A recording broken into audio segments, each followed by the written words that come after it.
Chapter 610. Solidal crossed the broken castle gate with satisfaction and walked into the castle of Coldwind Town. Take down Coldwind Ridge in 3 days. Apart from the 2 days spent on the road, it only took him a quarter of an hour to break through the town's wall. Of course, it was still a question whether the mud fence, which was only as tall as a man, was counted as a city wall. There were only a few guards on guard duty. After 2 of them were killed by the Judgment Army, they immediately dispersed. There was almost no formal resistance. Is this the town that guards the border? The Kingdom of Grey Castle is just so. The only thing that dissatisfied him was that when the army of the church was still halfway up the mountain, the beacon under their feet started to smoke, as if they knew that they were coming to attack the town. Although it was only a matter of time before the other territories in the northern region saw the alarm, this lack of respect still made him a little angry. They regarded the troops of the Holy City as enemies in advance, which meant that they had been desecrating the town for a long time. He had already sent a small team of Judgment Army to the beacon, ready to capture these people and interrogate them before sending them to the gallows. "This way, my lord," the knight leading the way said in a trembling voice. When the sword was placed on the necks of these people, the knights did not show the righteousness of sacrificing themselves to protect their lord. Instead, they immediately knelt down and surrendered, declaring that they were willing to serve the church. This was the ugliness, cowardice, and helplessness of people without faith. They were not worth mentioning compared to the Judgment Warriors who fought for God. After killing several guards along the way, the Judgment Army broke into the Lord's study and blocked all possible windows, although Soli felt that they did not have the courage to jump out of the window. He slowly stepped into the room and watched the pale Lord of Coldwind Ridge slump into the chair. "Good afternoon, Lord Kevin Martin. You dare to break into Coldwind Ridge? Does the Holy City want to openly make an enemy of Grey Castle?" He's finished, Soli thought. Fear had completely robbed him of his will. After fighting against demonic beasts in the Hermes defense line for decades, the Archbishop had honed a unique ability, which was to taste fear. Some people could turn fear into the desire to survive, while others could only be swallowed by fear. The former was a necessary quality for Judgment Warriors to be promoted to God's punishment army, while the latter would be eliminated by endless bloody campaigns. Kevin was obviously the latter. "That's right. Didn't you already know that?" "What? No. I don't understand what you mean." "It's too late to regret now, sir," Soli interrupted. "Buying food at a high price and forbidding merchants from going to the Holy City. Don't tell me you did it on a whim." "The King of Grey Castle wants to turn Coldwind Ridge into an outpost to attack the Holy City. Of course, he can't blame us for launching an early counterattack." "You are making groundless accusations." Kevin shook his head. "I didn't do any of these things. The king has never sent an envoy to Coldwind Ridge, not to mention attacking Hermes." "It's fine if you don't want to admit it. His Holiness will have his ways to search your brain for the information he wants. However, it won't do you any good if that happens. So it's better for you to confess everything you know now." I really didn't do this. You can't wrong me." His fat body shrank back. "I'm the Lord of Coldwind Ridge, an Earl of the Kingdom of Grey Castle. Your behavior has violated the Months of Demons Convention. Enough. You asked for it." Solidal waved his hand in annoyance. The Judgment Warriors immediately dragged him out of the study. After the Archbishop sat down on the Lord's seat, he vaguely felt that something was wrong. The Lord had obviously been overwhelmed by fear. Why did he still refuse to give in? Was he so loyal to Roland Wimbledon that he would rather be taken to the Holy City for interrogation than to reveal the king's plan? At this moment, a chief judge walked into the room and said, "Your Excellency, Pisos has sealed the granary, but what? There's not much food stored in there. It's estimated that it's only enough for the townspeople to eat for 1 or 2 months. It's impossible to support an army." "Are you sure?" Soli frowned. Pisos searched the granary and even asked the guards. They said that there hasn't been a large shipment of grain recently. "The wheat in the warehouse is the same as last year's stock," the chief judge reported in detail. "Then what's with the news that the town is buying grain at a high price?" He thought for a moment and said, "Go and ask those merchants." "Yes." The chief judge nodded. In addition, we've searched all the garrison camps in the west of the city. Most of them are empty. According to the surrendered knight, there hasn't been any effective replenishment since the border army was wiped out in Hermes. In other words, Coldwind Ridge wasn't ready for war at all? This was too different from the information provided by Zero. The archbishop's frown deepened. After a long silence, he ordered, "There must be believers of the church in this town. Gather them and ask them in detail about the changes in Coldwind Ridge in the past 2 months. Also, interrogate those who voluntarily surrendered to the church and the local rats. I want to know what's going on immediately." The chief judge clenched his fist and said, "I'll do it now." Soli leaned back in his chair and let out a long sigh. The attack on Greycastle was a plan that had been decided long ago. The process and gains were not important, but he did not like this feeling of surprise at all. Where did I go wrong? The next day, the chief judge handed the collected information to the archbishop's desk. Soli turned to the first page and quickly scanned through the confessions. 2 local merchants bought grain on a large scale, and they hoarded thousands of kilograms of wheat. That's what the merchants said. The chief judge said in a low voice. After learning about this, I immediately searched their houses. There was indeed a lot of grain, but that's only for individuals. There were only 20 kilograms of grain in the basement, and there was no one in the house. Also, there is no one in the house. They must have escaped not long after the fire was lit. You mean colluded? The archbishop quickly understood what the chief judge meant. Yes, Your Excellency. Only by colluding with foreign merchants and pretending to buy and sell grain from the left hand to the right hand, and then from the right hand to the left hand, could they create such a false impression. Where did those merchants come from? From various towns in the northern region: Deep Valley Town, City of Evernight, Windswept Castle. They started buying grain at a high price a month ago. At first, not many people paid attention to it. It was not until the number increased that the merchants began to pay attention. We've locked up all the merchants in the town, but we haven't found those guys who transported the grain. If the 2 parties really colluded, then the chance of catching them was very small. But what was the other party's goal in doing this? To attract the attention of the Holy City, so that His Holiness the Supreme Pontiff could launch an early invasion? Soli turned to the last few pages of the report in confusion, and saw another piece of information. Chapter 611. A total of 3 people. All of them died in the shack under the platform. The presiding judge nodded. The watchmen of the beacon tower are rotated once a week, so when I arrived at the scene, the corpses were already smelly. Very good. So the beacon fire was not set by them but by someone else. Soli punched the desk and laughed angrily. Are they deliberately making fun of us? Or are they trying to find a reason for the Holy City to go to war? The specific reason is still unclear, but Your Excellency, one of the rats' testimony is very interesting. He pointed to the report and said, I wrote it down on the last page. The presiding judge flipped to the last page and skimmed through it. 2 weeks ago, someone set up checkpoints along the road under Coldwind Ridge, forbidding anyone from going to the impassable mountain range, but not stopping people from leaving? Exactly. He originally planned to go to Deep Valley Town to try his luck, but he saw a caravan that was supposed to go to Hermes was stopped. It seems that it really wasn't done by the Lord? Soli thought. Wait. 2 weeks ago? When was the last time those peddlers showed up? 3 days ago. The archbishop's face instantly darkened. In other words, the checkpoint that forbids anyone from going to the impassable mountain range let those peddlers go? The answer was obvious. They're a group, the presiding judge replied. At least it looks like they're a group. How many people are there at the checkpoint? The rats only glanced at them from a distance. I estimate there are hundreds of them. As long as they show their tails. Soli Dal stood up. Pass down my order. Summon the judgment army. Your Excellency, do you want to go down the mountain?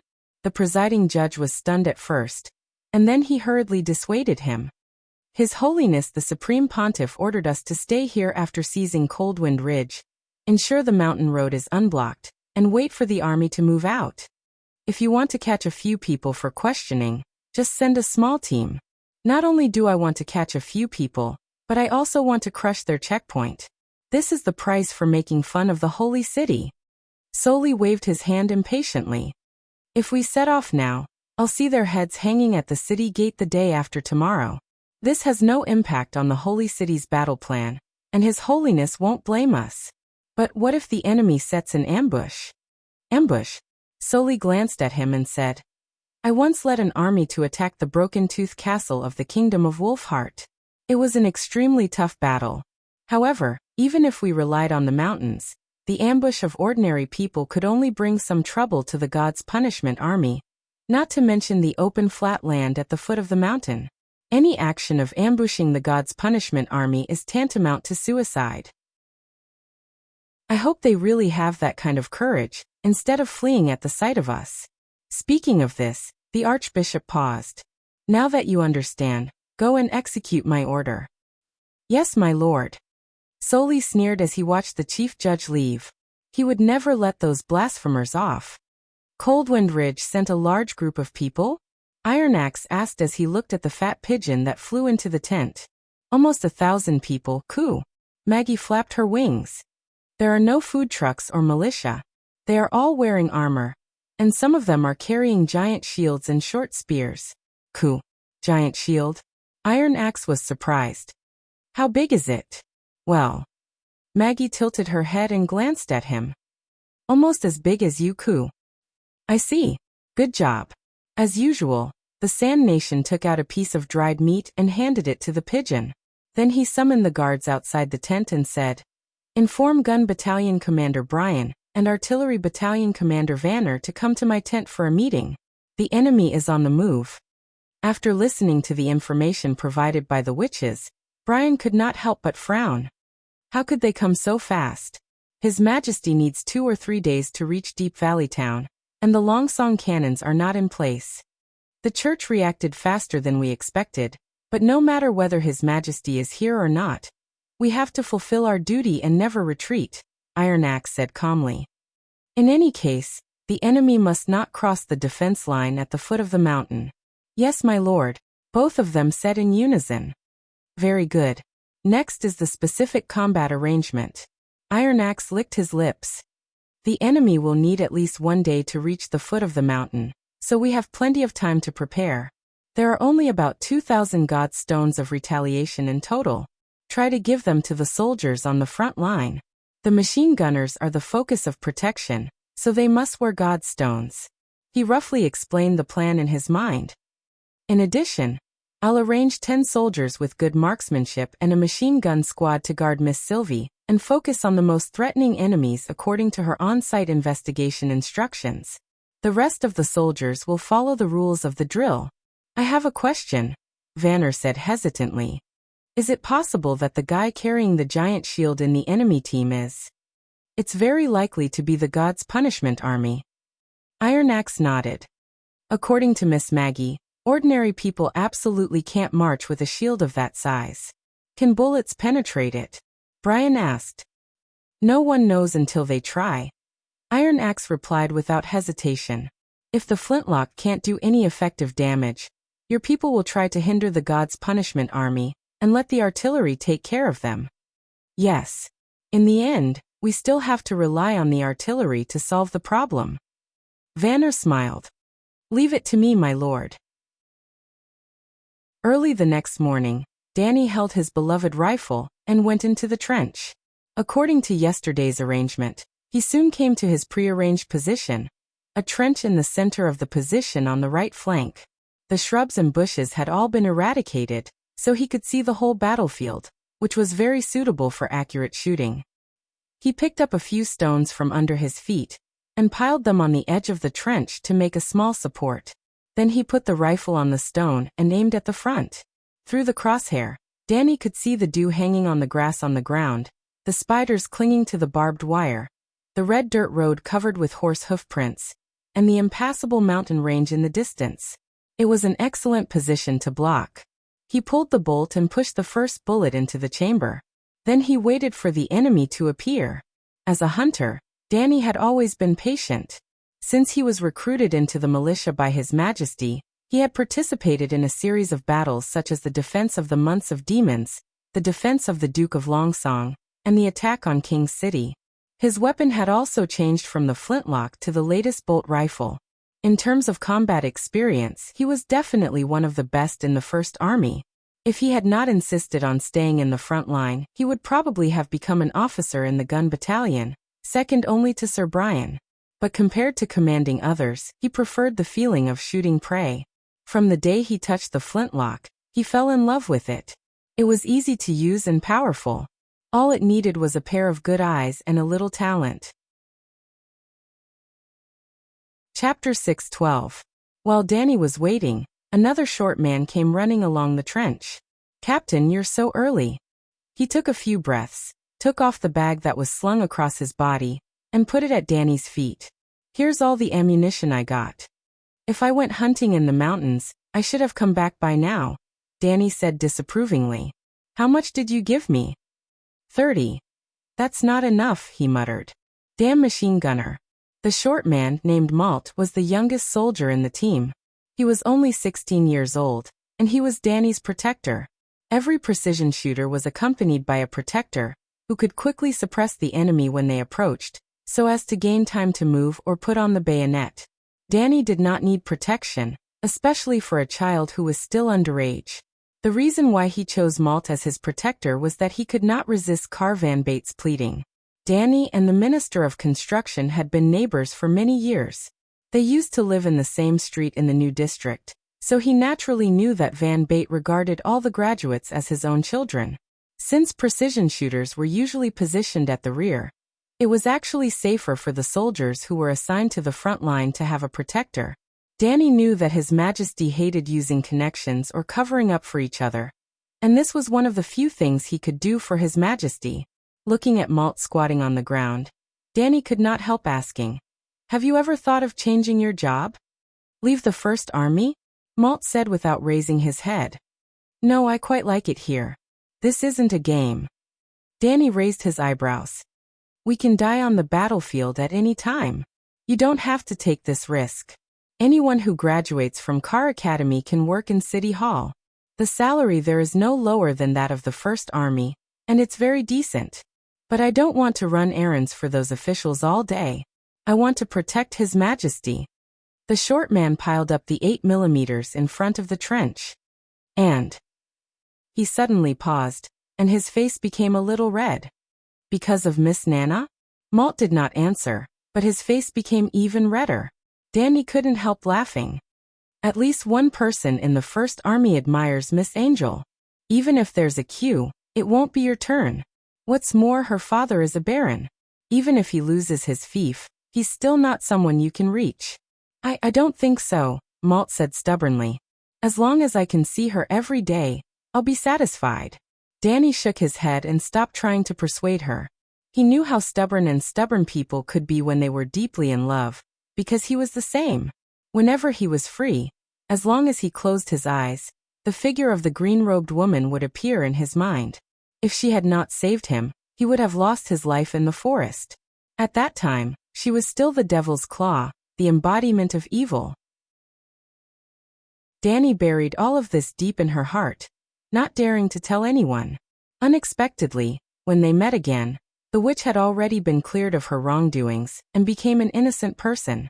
She also lived in the Castle District's witch building, and also opened up a variety of experimental fields in the concealing forest. He could not enter the Castle District at will, so on his days off, he always picked up a hunting bow and went to the concealing forest to hunt.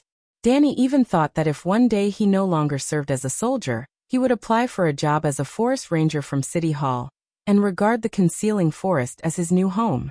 Woo-woo. Just then a horn sounded. This was the signal that the enemy was coming. Danny put down his thoughts and set up his saddle again.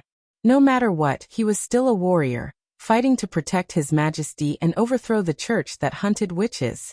As the sun gradually rose, a group of people in shining armor appeared at the foot of the mountain. In order to surround the only mountain road, the defense line was less than 1 kilometer away from the Hermes Mountain.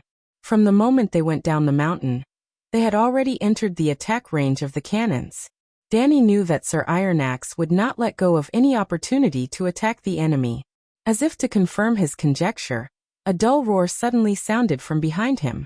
It sounded like thunder coming from afar, and he could even see a blurry shadow flying over his head, flying in the direction of the enemy. The battle began without warning. Because of the long distance, Danny could clearly see the landing point of the shells. When the shells hit the ground, the mud stirred up was like a cluster of blooming wildflowers. The long line of ants suddenly fell into a panic. It was normal for them to feel panic when they could not even see the enemy for the first time. If they were ordinary mercenaries or militias, their morale would completely collapse after a few rounds of bombardment. However, the army of the church did not retreat. They began to move forward and the formation became looser. When Danny could see the enemy's clothes and weapons more clearly, this group of people had at least suffered 3 rounds of bombardment. The position formed by 50 field cannons was enough to make the bombardment continuous, which was definitely a difficult experience for the enemy. They did not have horses, so they had to walk this road to hell on their feet. The God's Punishment Army, which was rumored to have infinite strength, raised their giant shields and stood at the front of the line, forming a gray iron wall about 500 or 600 meters away from the first trench. However, the shells did not mean much to them.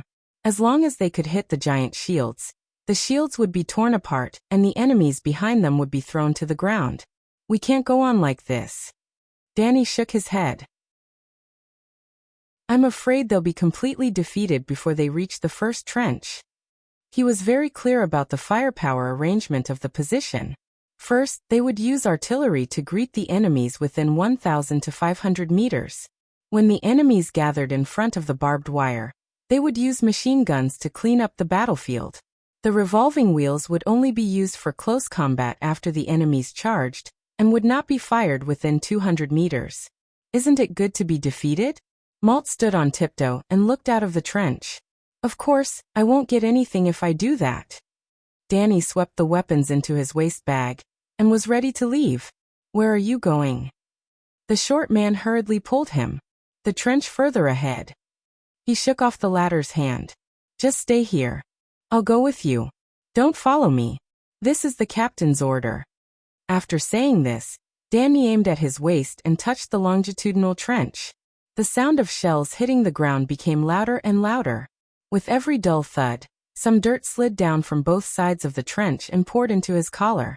He knew he was approaching the front of the battlefield little by little. After crossing 3 horizontal trenches in a row, Danny took advantage of the moment when a new round of shells hit the ground and looked out, ignoring the strange looks from the other team members. He could clearly see the giant shields of the God's Punishment Army. He could even hear the enemy's hoarse shouts and shouts. The distance was about 400 meters. It was close enough. Danny took a deep breath, set up his rifle, aimed at the position slightly above the upper edge of the shield, and pulled the trigger. With a crisp sound, a string of blue blood rose behind the shield. He saw the giant shield and the shield bearer fall to the ground with a loud crash, revealing the bewildered judgment warriors behind them. He pulled the bolt, removed the steaming shell, and then pushed it back to its original position with a click. The sound of bullets being loaded made his blood boil. Chapter 6:13. In a few seconds, he kept aiming and shooting until he used up all the bullets in his clip. 2 more giant shields fell down. Danny would not waste his precious bullets on the judgment warriors. Their thin armor looked mighty, but it could not even withstand a flintlock. Lord Ironaxe once said that the God's Punishment Army of the Church was a terrible opponent. One of them could fight 10 enemies at close range. However, they were few in number and difficult to train. That was why they were worth hunting. The reason why he hated machine gunners was that those arrogant guys used the same bullets as him, but their efficiency was shockingly low. In the only 2 live-fire exercises, a machine gun squad emptied several boxes of bullets within an hour. Even Lord Ironaxe felt sorry for them. However, judging from the damage of the targets, they had only shot over 100 bullets, which was a complete waste of resources in Danny's eyes. Of course, he also understood the significance of the Mark I machine gun. At least when dealing with enemies swarming like a tide, it could stop the momentum of the attack. However, when it came to hunting results, it still depended on these accurate shooters. 1 bullet for 1 enemy. This was what he had been training himself strictly for. Danny pulled out the magazine and reloaded it skillfully. When he was about to stand up and shoot, he suddenly heard someone panting beside him. He looked sideways and found it was Malt. "Damn it! Didn't I tell you to stay where you are?" He glared at the short man. "You're violating the military order. Lord Brian said that we can't leave our posts unless there's a special situation. You also violated the military order." Malt wiped the sweat from his forehead. "As a protector, I have to stay with you." Danny resisted the urge to beat him up. He grabbed a handful of bullets from his waist bag and threw them in front of him. "Put them in the magazine. Don't show your head unless necessary." "Yes, sir." The short man grinned and saluted. Just when he got the fifth kill, the enemy's formation suddenly changed. Perhaps the church commander also believed that they would not be able to reach the front of the trenches at this rate. The God's Punishment Army threw down their giant shields and rushed toward the trenches at an astonishing speed. Even a galloping horse was no match for them. The distance between the two sides was rapidly shortening. The revolving rifles and machine guns fired at the same time. In an instant, a series of blood mists appeared in front of Danny, and the dust raised on the ground was even denser than when the cannons were bombarded. It was as if an invisible giant hand had slapped the charging warriors. In the face of this unstoppable force, the momentum of the charging warriors was abruptly slowed down. Those who bumped into it were all sent flying, and blood splashed everywhere. A soldier of the God's Punishment Army, whose arm was broken by a bullet, was still running forward. As soon as Danny aimed his gun at him, a sand snake made of dozens of dust columns passed through the center of his body. That was the unique trajectory of a machine gun. The target's chest immediately began to sway like water ripples. Blue blood exploded behind him, and the scorching heat even tore apart his ribs. The God's Punishment soldier, who had lost his balance, crumpled like a rag and fell to the ground after running for 3 or 4 steps due to inertia. Danny noticed that his back was already rotten. "Captain, be careful!" Malt suddenly screamed. Danny was shocked. As soon as he turned his head, he saw another soldier of the God's Punishment Army coming out of the smoke and raising his short spear at him. Then the enemy bent over and threw him out. Danny could barely see the shadow of the spear. He was too careless. The enemy noticed him because he was too focused on watching. A hunter should not expose himself to the sight of the prey for a long time. Before Danny could react, Malt had already hit him hard. The two fell to the bottom of the trench together. At the same time, there was a bang above their heads. Danny felt a sharp pain in the back of his head, and his body was completely covered by the mud. The sound of gunfire was far away from him in an instant, and his ears were echoing with an uncomfortable buzzing sound. After a long time, he recovered his breath and reached out to touch the back of his head. There was a sticky feeling. He must have hit something hard when he fell, but he was still conscious, so it should not be a big problem. In his hazy vision, a comrade rushed to him. "Hey, are you okay?" His voice sounded very vague, so he could only reluctantly wave his hand to show that he was fine. "Come and help me. 2 people are injured here," the comrade shouted. After a while, several people surrounded him, and they worked together to drag him and Malt out of the collapsed mud. At this time, Danny noticed that the short spear had opened a crescent-shaped gap on the edge of the trench. The spear did not jump over the trench, but hit the edge of the trench, penetrated the thin layer of soil, and pierced into the wall of the trench. The mud on the 2 people was caused by the collapse of the place where the spear hit. However, when he moved his eyes to Malt, he could not help but feel nervous. There was a bull-sized bloody wound on the short man's shoulder, and his arm was almost falling off.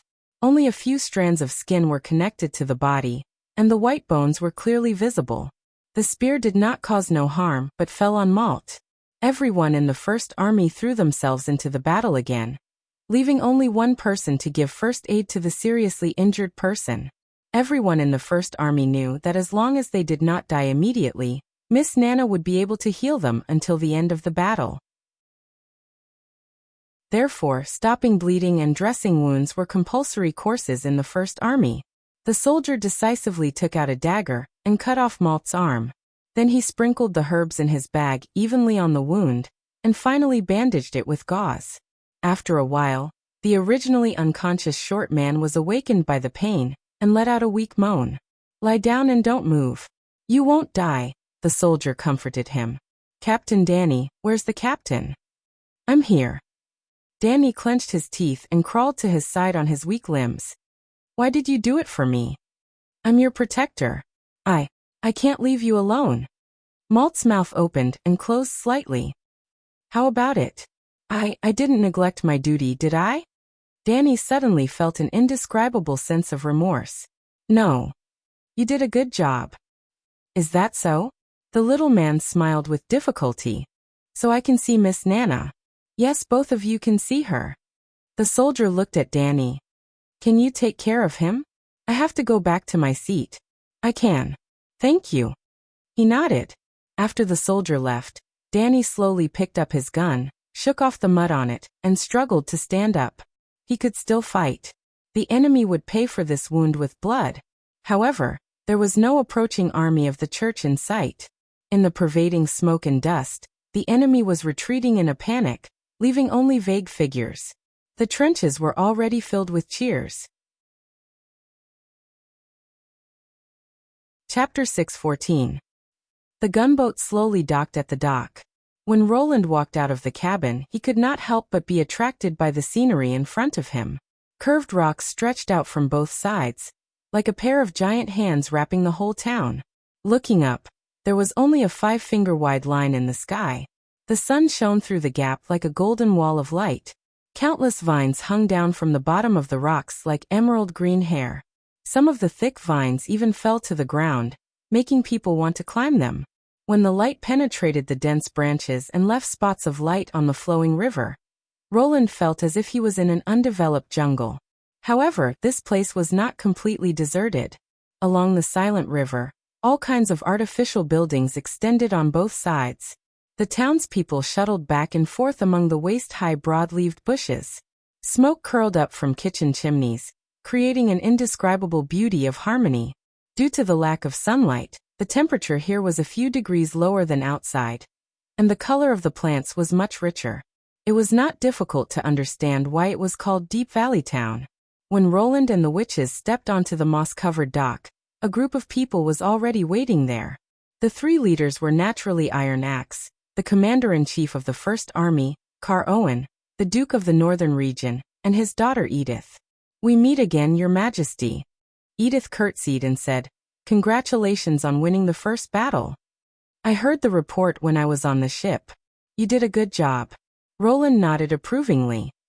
I heard from Iron Axe that you ensured sufficient food supply and ammunition transportation, and that you did a good job in deceiving the enemy. This is what the Kant family should do. She smiled and said, The merchants of the northern region are very happy to serve you. However, half a year ago, the owner of this place was still Timothy Wimbledon. Roland thought to himself, the merchants here probably haven't even heard of my name. The so-called willing to serve should also be Edith's means. She could drive the merchants of 3 cities to complete this plan. Her control over the northern region was indeed extraordinary.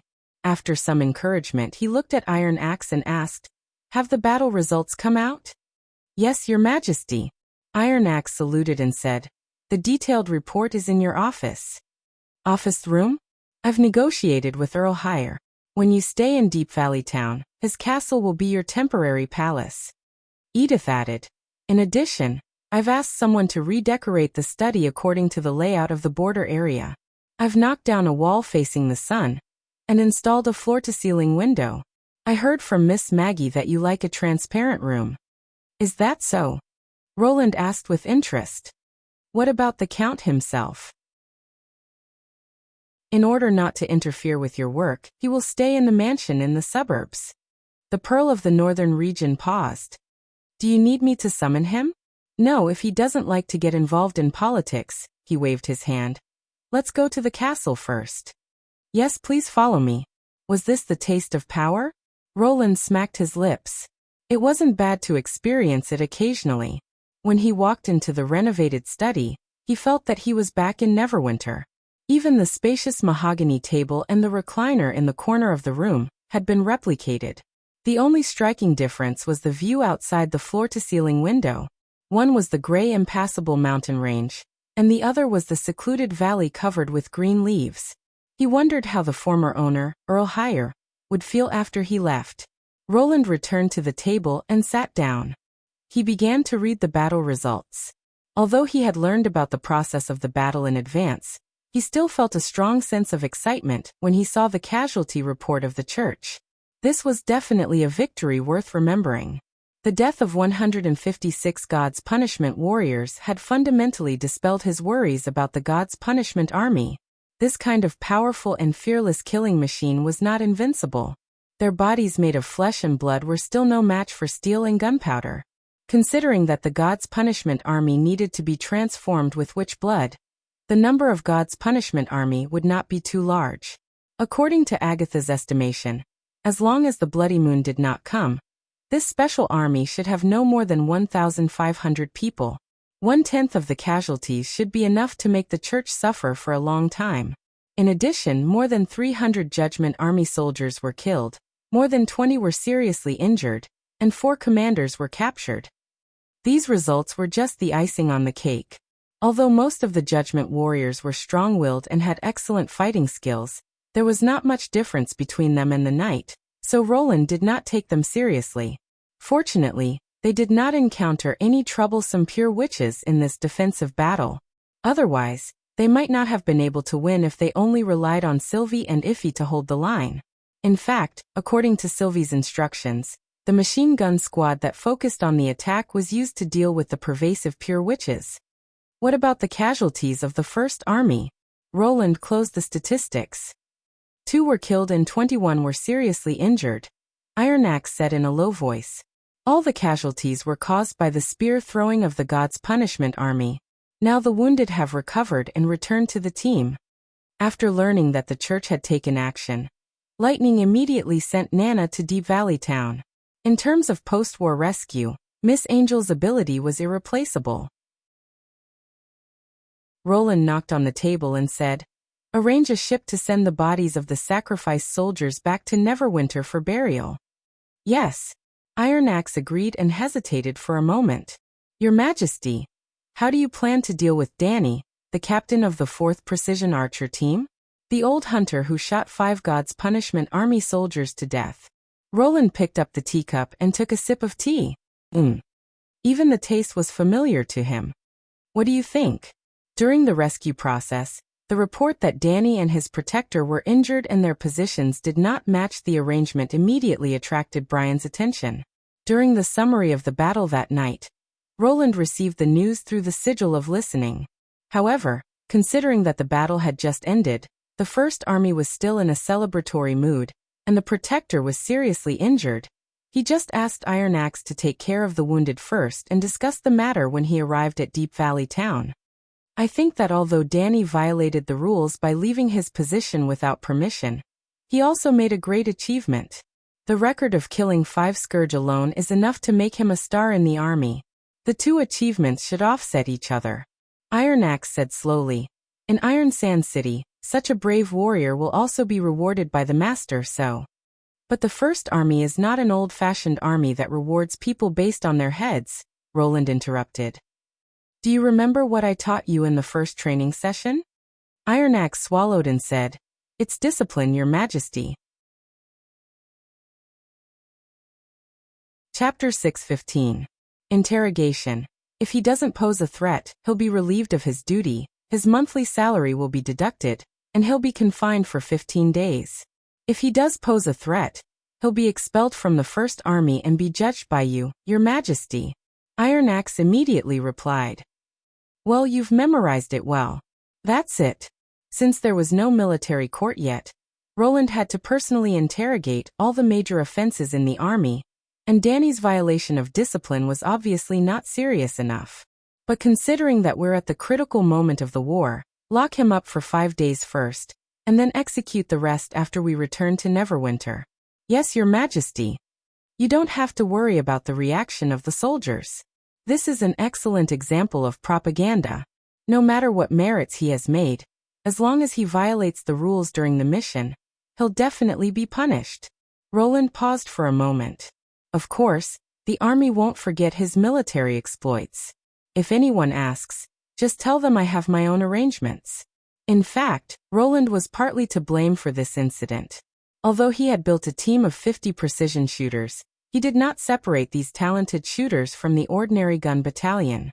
When he arranged them, he just placed them on both sides of the trench as a kind of revolving rifle with a longer range to block the enemies who tried to sneak into the machine gun bunker from the edge of the trench.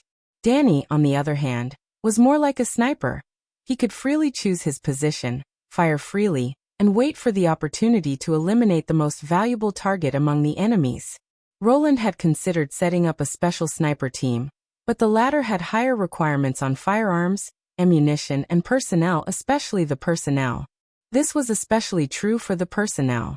Putting aside the subjective initiative, he first had to ensure that the snipers would not directly lose contact after being released, or that they would passively avoid combat.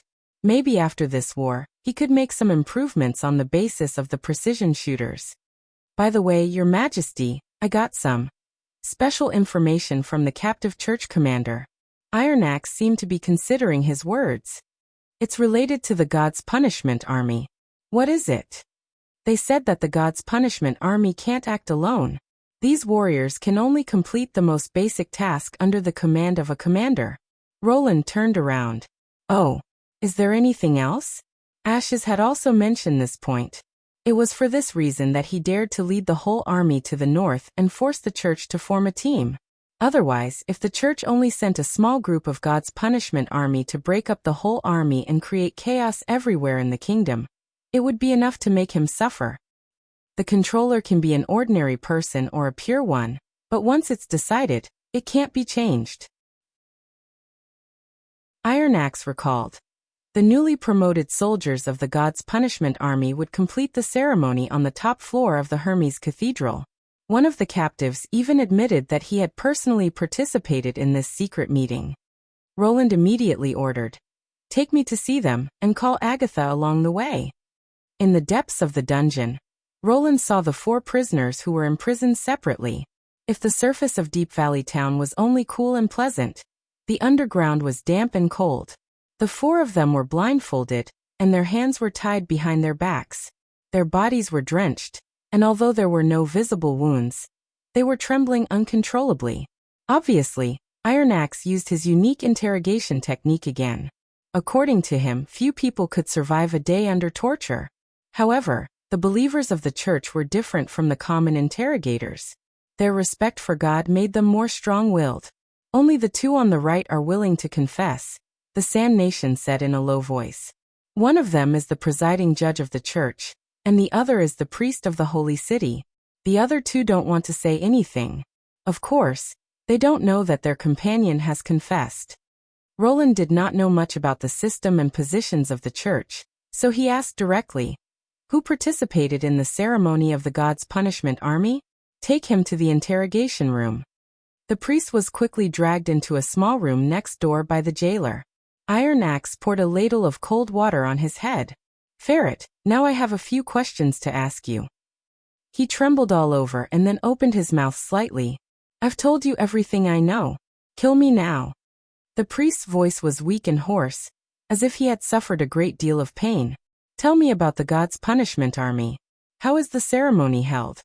Ferret shook his head and did not answer. "Listen, this is the last interrogation."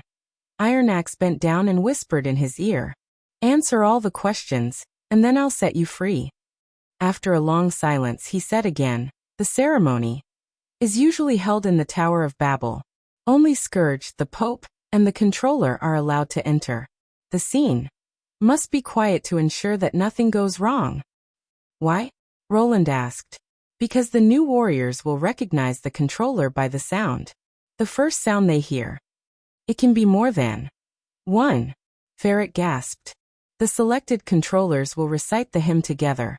Within a certain time, all of them will be accepted by Scourge. What about you? Are you also a controller?" "I'm in charge of a small team of 10 Scourge. But those 10 people also have to follow the orders of their superiors, right?" The priest nodded. "All the God's Punishment Army will follow the orders of His Holiness the Pope." "I see," Roland thought. At first, he thought it would be through brainwave connection or telepathy to command this mindless army, but it turned out to be voice control. This layered method was undoubtedly extremely complicated and inefficient. Not to mention the fact that sound waves were easily attenuated. The God's Punishment Army would not be able to respond if there was a conflict between the command of a small team and that of the commander-in-chief. You said once the controller is determined, he can't change it. What if Scourge loses all his controllers? Agatha suddenly asked. Hearing a woman's voice, Ferret was obviously stunned. Answer. Iron Axe scooped up another ladle of water. I don't know. You're lying. Roland soon received a hint from Nightingale. If you don't want to stay in the dungeon for half a month, you'd better not play this game. The priest gritted his teeth. They will go to the barbarian land on their own. That's all I know. The barbarian land? Agatha asked in surprise. That's what I've heard. Usually, in this kind of situation, other warriors will quickly go to stop it, but... He hesitated for a moment. It's rumored that a long time ago, some God's Punishment warriors who weren't properly controlled escaped to the barbarian land and never came back. Do you know how the God's Punishment Army is transformed? Well, only His Holiness is qualified to host the promotion ceremony. Then how does the Pope transfer control of the God's Punishment Army when he abdicates? No. Ferret's forehead beaded with sweat. I don't know. How on earth was the church founded 400 years ago? Have you heard of the name Alice? What about the Union? What about tequila? After that, no matter how Agatha asked, the priest could not answer a word. He really doesn't know. Let's go, Roland said after getting confirmation from Nightingale. There's no point in continuing the trial. When they left the dungeon, Iron Axe caught up with them and asked, Your Majesty, the captives of the church. Chapter 6:16. Back in the castle, Roland looked at Agatha and asked, Do you remember anything? The God's Punishment Army should have been successfully researched after the fall of Tequila, so I don't know much about it. She slowly shook her head. But it may not be as simple as the church priest said. At least this method can't explain how the new pope took over the previous God's Punishment Army. 09 small say net. In addition, it's also very strange that the God's Punishment Army would take the initiative to go to the barbarian land. After a short pause, Agatha continued.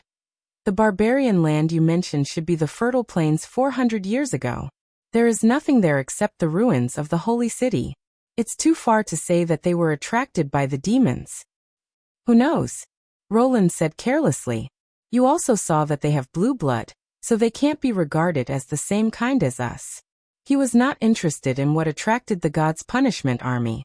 At present, what he wanted to know most was the weakness of the God's Punishment Army, and how to effectively prevent Scourge from attacking the front. After all, judging from the wave of spears, the God's Punishment Army was quite a threat in the absence of fortifications. If the God's Punishment Army is really controlled by sound, perhaps Echo's ability can.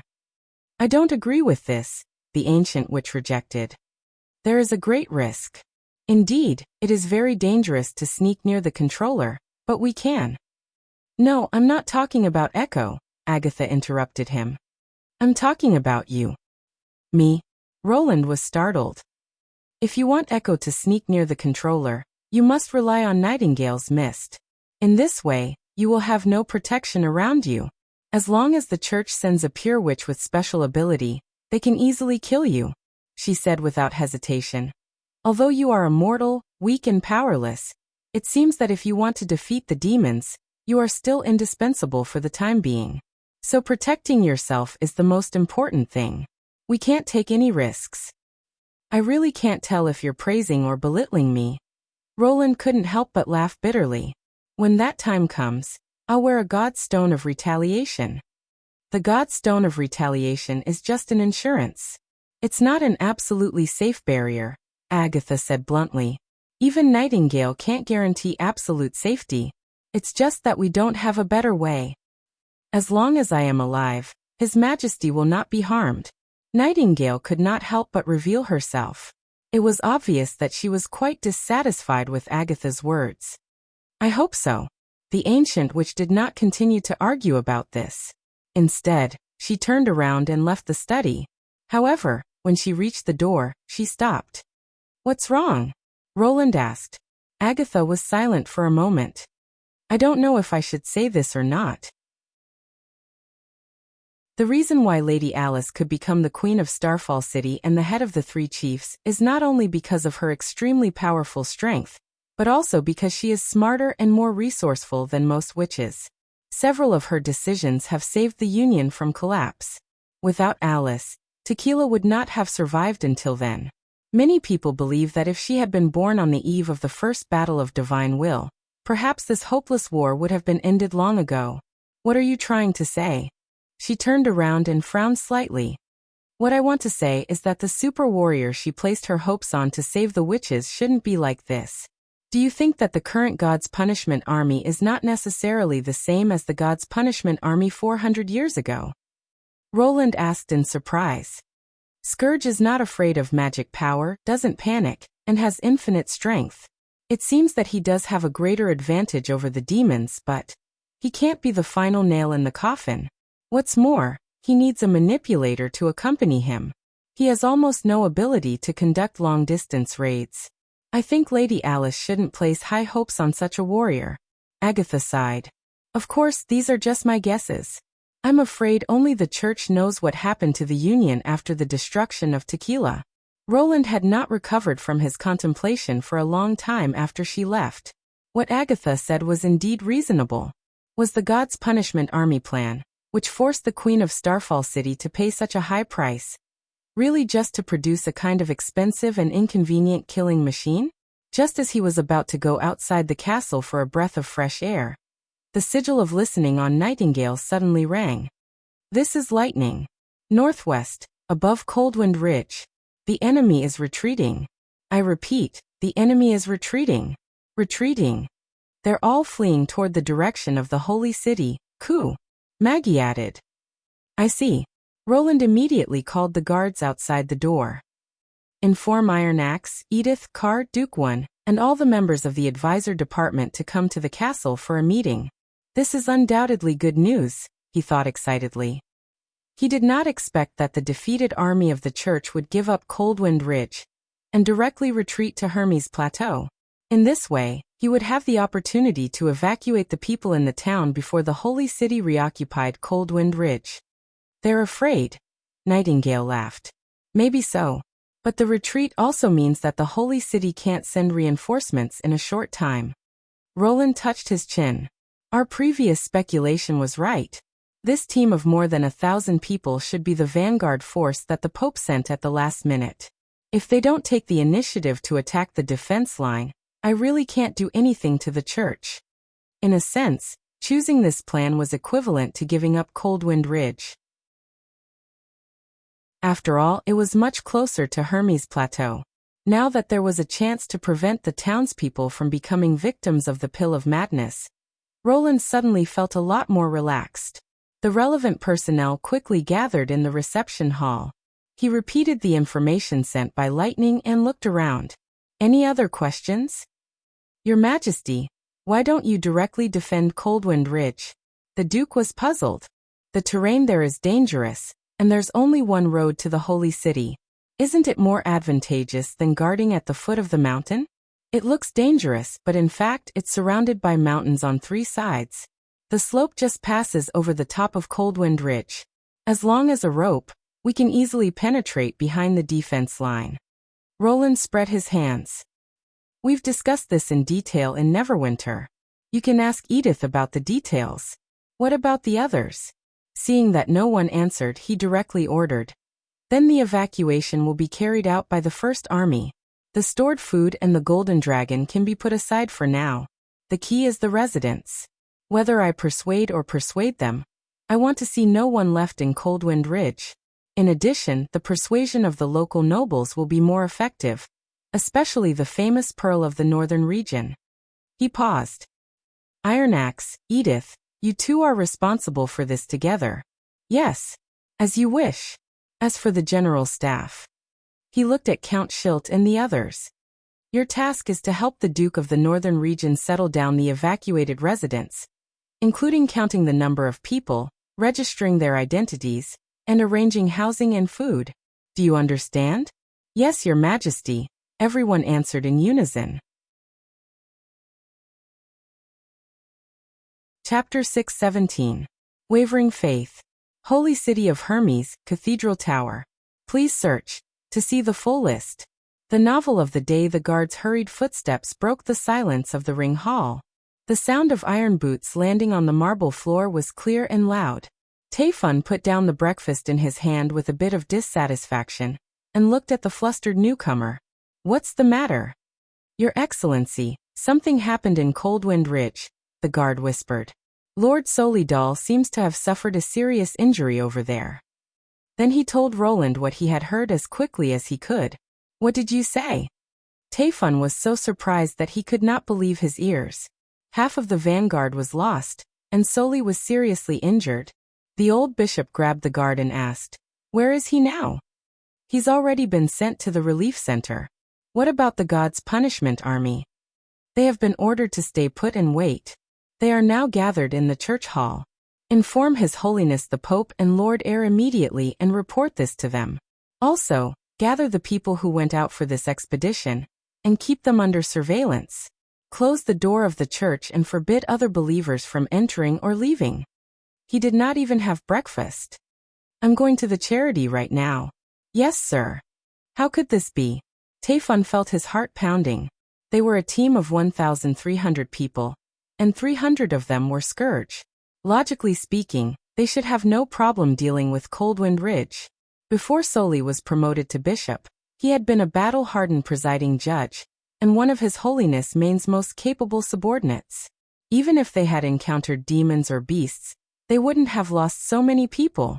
Despite the waves of shock in his heart, the old bishop was very clear that the most important thing at the moment was to block the news and prevent his faith from being shaken. Secondly, he had to find out what Solidal had encountered in Coldwind Ridge as soon as possible. When he arrived at the orphanage, Elle was already there. It was obvious that Elle had another source of information. The two of them exchanged glances and walked into Soli's infirmary with solemn expressions. A pure witch was applying medicine to the injured archbishop. One of his arms was missing and the wound was tightly bandaged. Soli's confused eyes suddenly became focused when he saw the other two archbishops. He struggled to sit up. You can leave now. Taifun helped him up after letting the pure witch leave. How's your injury? I want to see His Holiness Main. Soli growled. Take me to the pivotal secret section. Tell us what happened first, Elle said coldly. Then we'll decide whether to send you to the Pope or throw you into the dungeon, and wait to be judged by the arbitral tribunal. Bastard, now is not the time to bicker, he said, gnashing his teeth. Coldwind Ridge is a trap. Roland Wimbledon's firearms are much more terrible than Timothy's. I must let His Holiness know. I don't want to be kept in the dark and have to clean up after you, Mr. Solidal. Elle's voice suddenly rose a few octaves. Do you know how pathetic you look when you come back? When we passed through the city gate, everyone saw the incomplete and dispirited advance army. Some people in the Holy City have already inquired about it. If I hadn't asked the arbitral tribunal to arrest a few busybodies, I'm afraid this damn rumor would have caused an uproar in the whole city tomorrow. She grabbed the archbishop's collar. You should know how serious this is. Taifun knew that Elle was right. The loss of more than 100 God's punishment soldiers was almost equal to the total loss of the church in the past 2 years. The enemy was just a small town in the mountains. This was definitely a disgrace to the church. What was more fatal was that once the news spread, the confidence of the believers would suffer a heavy blow. Since the God's punishment army was sent to fight against demonic beasts, this kind of invincible warrior had been rumored to be invincible. It seemed that this was the case. Even the terrifying and cruel giant demonic beasts were no match for the God's punishment army. What kind of enemy could defeat them? Just as he was about to say a few words, the door of the ward was suddenly pushed open. I hope I'm not too late. The white-haired witch Zero walked in. His Holiness the Supreme Pontiff wants to see you and asks you not to disclose the specific situation of the battle for the time being. Can you walk by yourself? Lady Zero, we can't, Elle protested. Zero interrupted her. Don't worry. The Supreme Pontiff is just worried that the secret of the God's punishment army may be leaked. After he asks about this, I'll tell you the whole story. What secret? I can't tell you. Zero smiled. Because I don't know either. I can walk. Soli struggled to get out of bed, but he fell to the ground after taking only 2 steps. Don't try to be brave. The Pure Witch snapped her fingers. Immediately, 2 machine-operated guards in blue cloaks walked in and lifted him up. When we reach the pivotal secret area, you can move freely in a wheelchair. Damn bitch. After Soli and Zero left, Elle spat fiercely and walked out of the medical room without looking back. Taefun looked at the back of the Pure Witch with a gloomy expression, and did not speak for a long time. Walking along the stone steps into the deep hollow under the church, Soli became excited. Apparently, it was his first time to come to the core area of the church. Even his breathing became faster. This time, the God's punishment army suffered a heavy loss. How are you going to explain it to His Excellency Maine? After changing to a wheelchair, Zero personally pushed him to the forbidden area. This failure was indeed caused by my carelessness. I'll accept any punishment. The Archbishop hesitated. Moreover, I want to apply to His Holiness to become a scourge. Are you sure? You want to give up the position of a bishop and become a puppet of the God's punishment army? They're not puppets. Soli could not help arguing. Every scourge is a brave and determined warrior. That's why they've dedicated their lives to fight for the glory of the church. But I've failed them and brought immeasurable losses to the church. The best way to make up for it is to personally devote myself to make up for my mistakes. Really? Zero shrugged. But I don't think the Pope will agree to your application. I'll try my best to persuade him. I believe that His Excellency Maine will definitely. That's not the reason. She shook her head. Transforming into a God's punishment army requires witch blood, which is hard to come by. Now that you've lost your arm, even if the transformation is successful, your combat ability will be greatly reduced. Tell me, how could the Pope waste witch blood on a defective product? What did you say? Wait. Stop. Zero pushed the wheelchair through the long corridor and stopped at the end of the forbidden area. Is there a problem? The transformation ceremony of the God's punishment army is a secret that only His Holiness knows. How do you know what the ceremony requires? Soli widened his eyes. His Excellency Maine would never tell you this. You're right, he wouldn't. After the Imperial Guard opened the cage, Zero calmly pushed him into the cage. And I don't need him to tell me because I'm the Pope. Chapter 6:18. Deafening roars could be heard everywhere. Zero could only hear faint screams and cries of pain in the gaps. In front of them was the shield formation formed by the Scourge, and behind them was the slowly advancing Judgment Army. This formation was originally rehearsed to deal with the attack of demonic beasts, but the giant shield was equally effective against crossbows and flintlocks. The iron shield as thick as a finger was enough to block the volley of crossbows, and Timothy's imitation flintlocks could not penetrate it. The only drawback was that it was too heavy, and only the God's punishment army could carry it in battle. But now it was ineffective. From time to time, a scourge would be smashed into two by the whizzing iron balls, and the people behind them would also suffer. Soon, a mist of blood would float up from the wounds.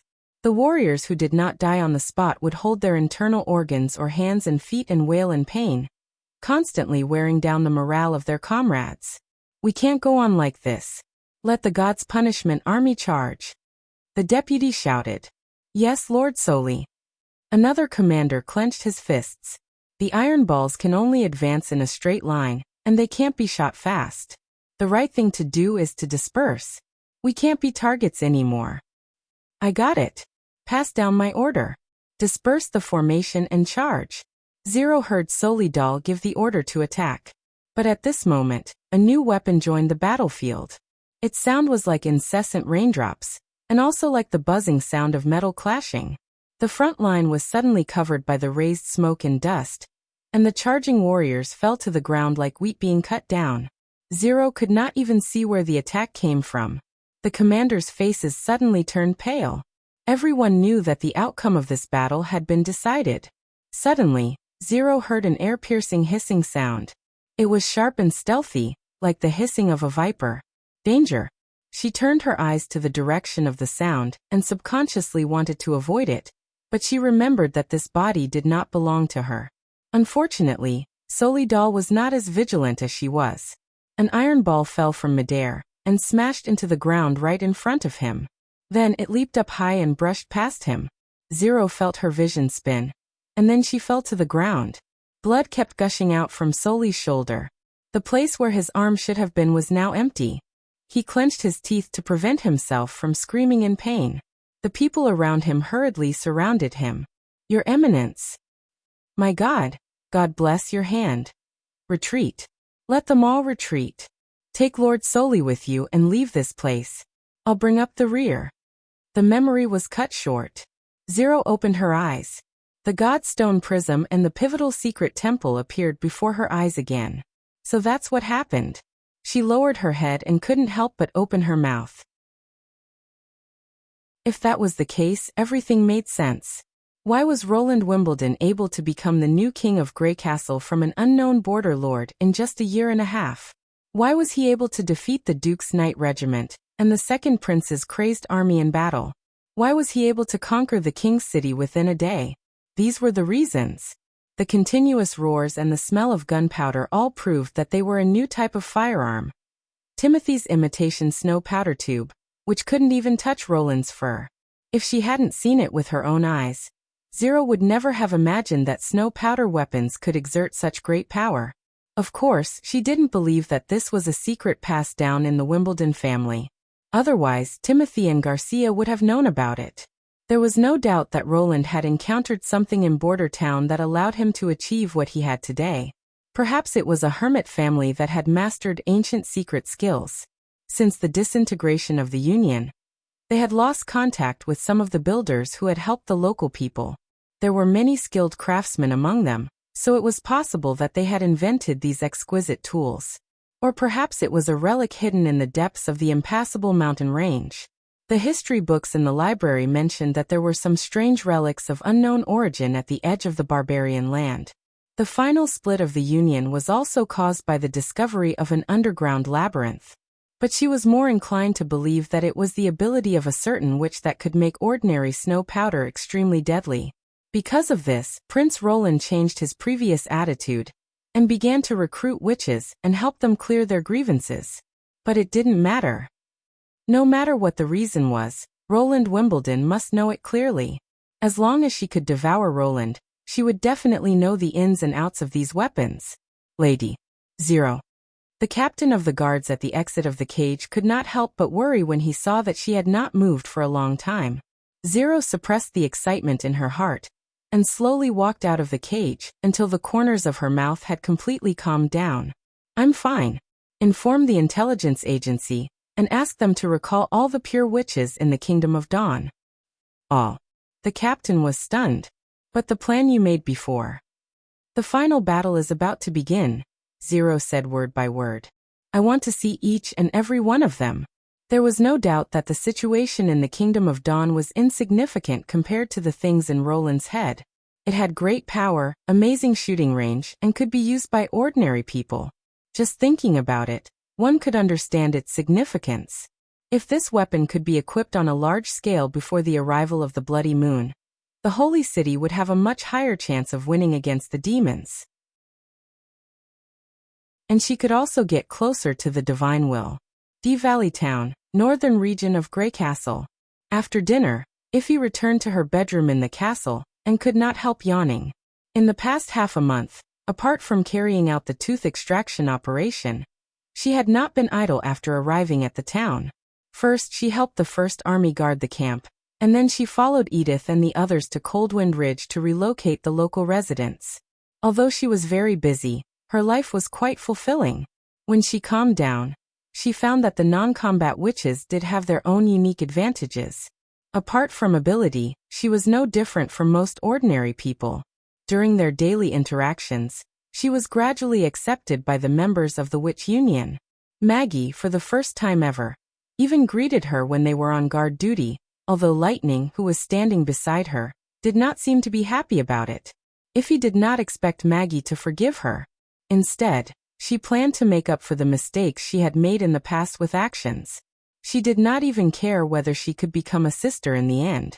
Everything she did was to atone for her sins. To atone for her only friend Annie.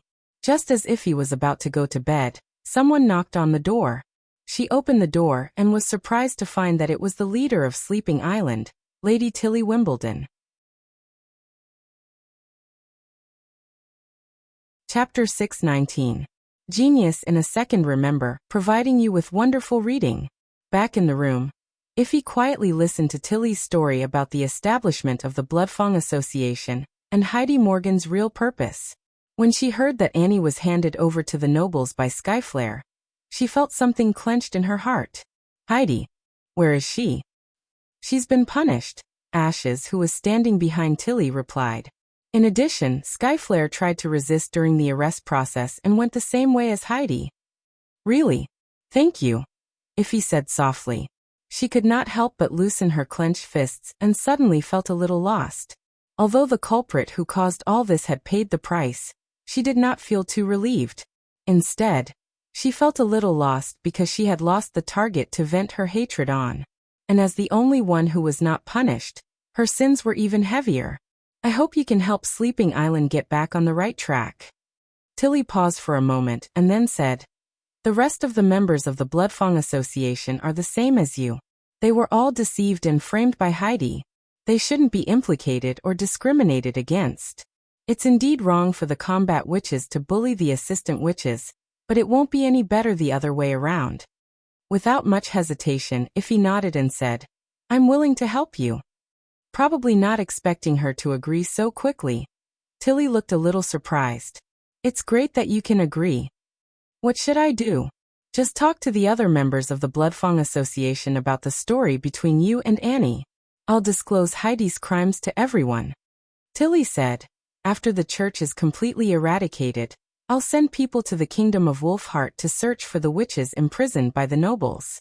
If they're still alive, His Majesty will be responsible for rescuing them. I see. If there was any way to alleviate this sin, she would try her best to do it. Are you all right? Tilly suddenly bent down and reached out her hand to wipe Iffy's cheek. Iffy immediately felt a warm flow on her face. I'm fine. She blinked her eyes. I'm just a little sleepy. The fifth princess looked at her silently for a long time. Don't be too sad. Rest well. It was not until their footsteps faded away that Iffy lay on the bed weakly. She did not cry. This is just a natural reaction of the body, she told herself. It had nothing to do with sorrow, nor was it cowardice. It was proof that she missed Annie. The tears flowed even faster. Roland sat in front of his desk and flipped through the evacuation statistics report of the General Staff Department. The flickering candlelight in front of his desk made him dizzy. It had been a long time since he tried to read at night, and now he was not used to it. He thought that he had brought civilization into modern times in advance, but when he arrived at Deep Valley Town, everything returned to its original state. There were no showers, no soap, no electric lights. This place wasn't much better than when he had first arrived in Border Town. The beginning of industrialization had only revealed the tip of the tip in the western region. If he wanted to spread chimneys and boilers all over the country, he still had a lot of work to do. Roland put down the report. Just as he was about to rub his eyes, a pair of soft, invisible hands had already reached out to his forehead and gently pinched it. Thank you. He tilted his head and mouthed, then continued to read the report. During the days when Barav was not around, Sir Schilt did a good job as an office assistant. At least when it came to counting the number of people and compiling the report, he did a very good job, not any worse than the specially trained young men in City Hall. How many people are willing to go to the western region? At least 70%, Your Majesty, Sir replied. Coldwind Ridge isn't a suitable place to live. I've asked His Excellency the Duke. If it wasn't to monitor the movements of the church, there wouldn't be a town there. Most of the remaining 30% have their own fields or industries in the northern region. Very well, you can make plans now. Try not to let the ships go back empty. Every time, bring a group of people back to the western region as soon as possible. But what about Car and Duke One? I'll explain it to him. Roland took a sip of tea. After all, after the war, no matter who wins or loses, there's no need to station people in Coldwind Ridge. What's wrong, Your Majesty? Schilt asked in confusion. No. Nothing. Just as he said, no matter who wins or loses, Nightingale suddenly covered his mouth gently, making him swallow his words.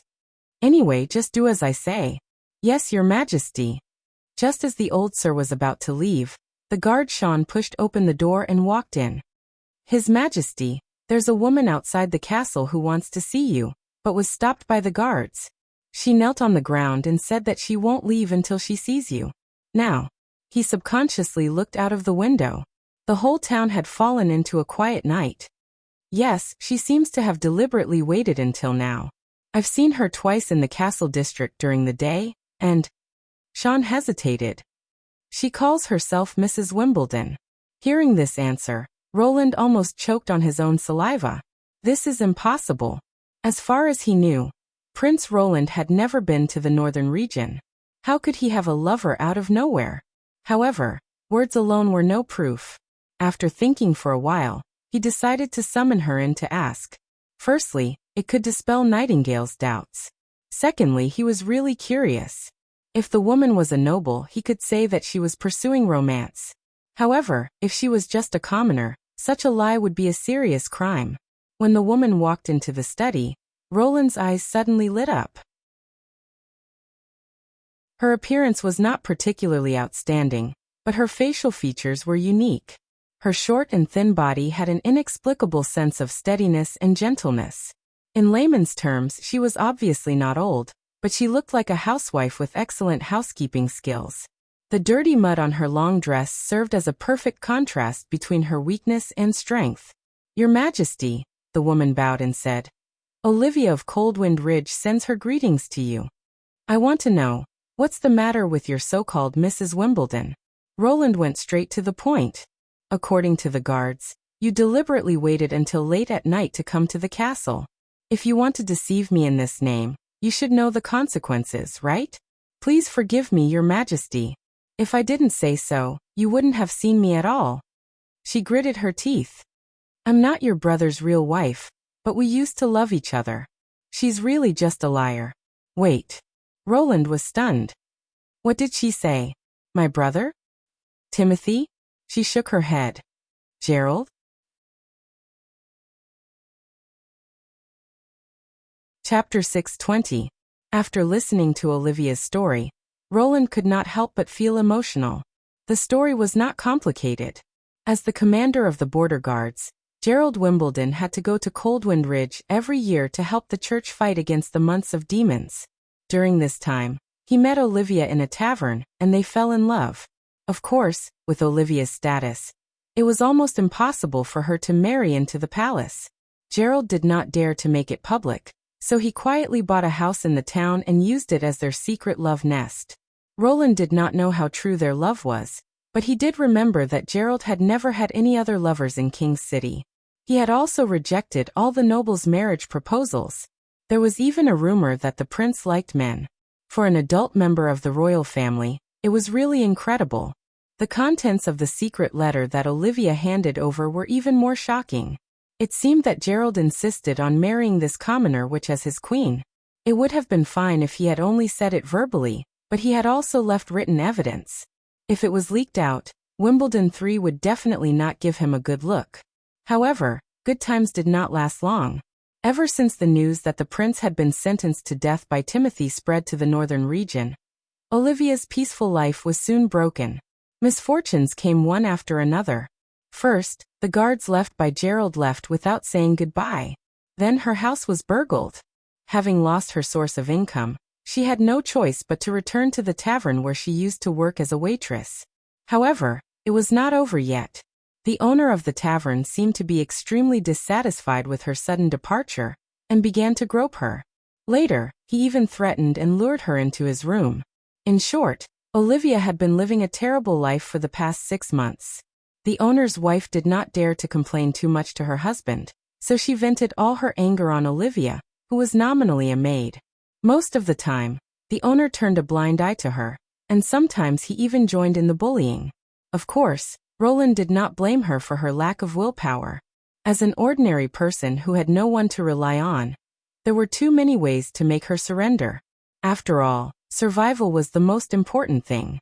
In addition, the disappearance of the guards and the subsequent burglary were probably not accidental. The person who clearly knew the location of her money and decisively took advantage of her absence was most likely a traitor. So what do you want me to help you with? He didn't have any friendship with Gerald. If the fourth prince was counted, it wouldn't be an exaggeration to say that he was half an enemy. The reason why he decided to help Olivia was that Olivia had been patient all this time and had been waiting for a chance to save herself. Her temperament was indeed admirable. Moreover, for Roland, this kind of thing was just a piece of cake. As for the saying that dumplings are more delicious than delicious, he had never even thought about it. He swore, "I want to leave the tavern." "Your Majesty," she whispered, "can you help me find a new job? Are you sure you want to stay in the northern region? If the tavern owner still has feelings for you, he won't let you go so easily." Roland shrugged. He did not intend to personally intervene in this kind of civil dispute, which was too degrading. You can follow the fleet to the western region, where there will be no shortage of work, food, and housing. Olivia hesitated and lowered her voice. "Your Majesty, I want to stay here." "I think she's afraid of you," Nightingale whispered into his ears. "For ordinary people, her appearance is at least half as good as Edith's. It's very normal for a tavern owner to covet her beauty." "Nonsense," Roland mouthed and nodded. "Well, I'll inform Duke Carwin and ask him to send someone to take you to the city of Evernight. If you're worried that you'll be late today, Sean can find you a hotel to spend the night." "I'll never forget your kindness, Your Majesty." Olivia knelt again and said, "But I have to go back today." "It doesn't matter." Roland raised his eyebrows and looked at Sean. "Send this lady off." When Olivia walked to the door, he suddenly asked, "By the way, have you and Gerald had a child?" Olivia stopped and turned around after a while. "I'm sorry, Your Majesty. I didn't leave anything for him." When the guard took her out of the study, Nightingale showed up. "She lied about her last sentence." "Yes, I can see that." Roland twitched his mouth. "She's not good at lying. That's why she was threatened by the tavern owner. Because of the child.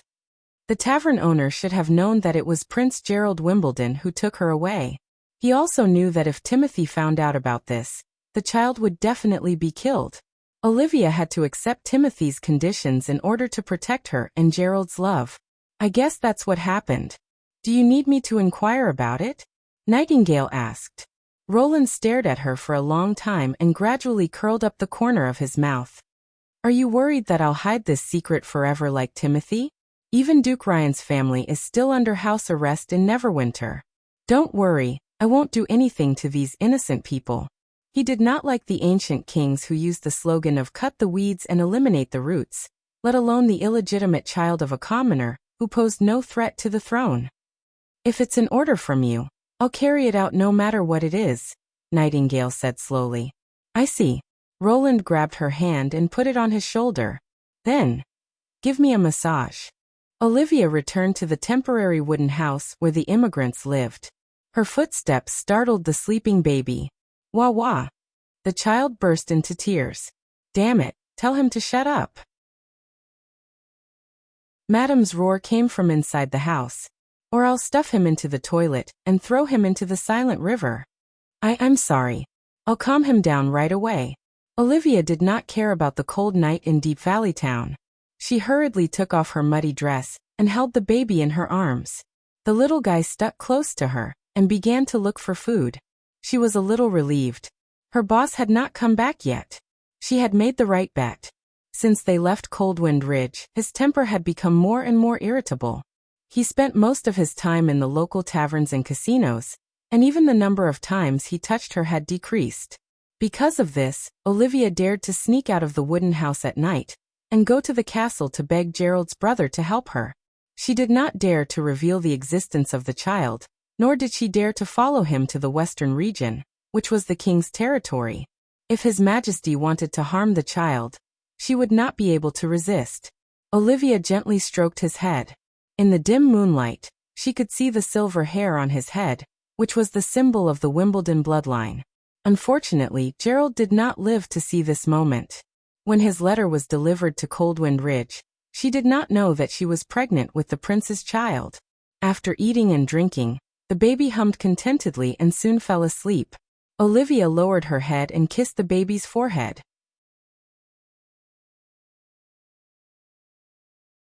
Chapter 621. As the ship slowly approached the old holy city along the river, the red bricks and green tiles of the cathedral gradually emerged from the shadows of the trees. Compared with the new cathedral on the Hermes Plateau, it looked ordinary. There was neither a magnificent chapel, nor a towering Tower of Babel. In terms of scale, it might not be as magnificent as the churches in the capitals of the four kingdoms. However, in the hearts of most believers, this ancient and majestic building, together with the monastery, the arena and the arbitration court, constituted the abode of God. It symbolized the origin of the church and the beginning of everything. Isabella sneered at this statement. They would never know that the interior of the mountain behind the cathedral was the origin of the church. As for the old holy city, it was just a cover to deceive people. After the ship arrived at the dock, Isabella walked down the trestle lightly. The mechanic guard who came to greet her could not help but be surprised. "Your Excellency, where are the other pure witches?" "They'll arrive 1 or 2 days later." She shrugged. "His Holiness is so urgent that we have to give them some time to arrange their funeral affairs." "But Lady Zero said." "She wants to see everyone," Isabella interrupted.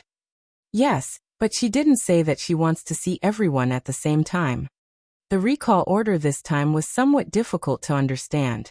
In this way, the church was equivalent to giving up control of the Kingdom of Dawn. Without the supply of potions, the king would die in an endless sleep. She did not understand why Zero suddenly changed the previously set plan, and there was no explanation in the edict. She is becoming more and more like the real pope, Isabella thought with a little displeasure. Nevertheless, she still set off immediately after receiving the order, and spent a week rushing back to Hermes. By the way, do you know what happened in the Holy City? When boarding the carriage, Isabella turned back to look at the guard behind her. The church's advance army fought with the Grey Castle army at the foot of Coldwind Ridge. The guard hesitated. "You'd better ask Lady Zero about the specific situation." "Did the advance army lose?" The guard did not answer but nodded slightly. He then mounted the horse and shouted to the coachman, "Set off." Isabella put down the curtain of the carriage, feeling confused. There was no doubt that there must be a large number of God's punishment army in this advance army. Only when the God's punishment army suffered losses would the higher-ups of the church react. However, Scourge was not immortal. When faced with some damage that exceeded their endurance, they would still suffer damage. Ever since they attacked the kingdom of Everwinter, the Holy City had lost nearly 100 extraordinary warriors. She thought that Zero had gotten used to it, but now it seemed like that was not the case. The question was, how severe was the loss in this battle that made Zero so determined to recall all the pure witches? The carriage drove through the busy streets of the old Holy City, and came to a camp near the impassable cliff. The security here was as tight as the cathedral. Isabella got off the carriage, and walked into a tunnel that was dug along the mountain wall. She passed through multiple iron gates and walked into the mountain. Under the cold light of the prism, the majestic outline of the pivotal secret temple appeared in front of her. Led by the guard, she went straight to the library on the top floor, and pushed open the door of the circular hall. The current pope was standing by the window and looking into the distance, looking lost in thought. "It seems that you've met a tough nut to crack.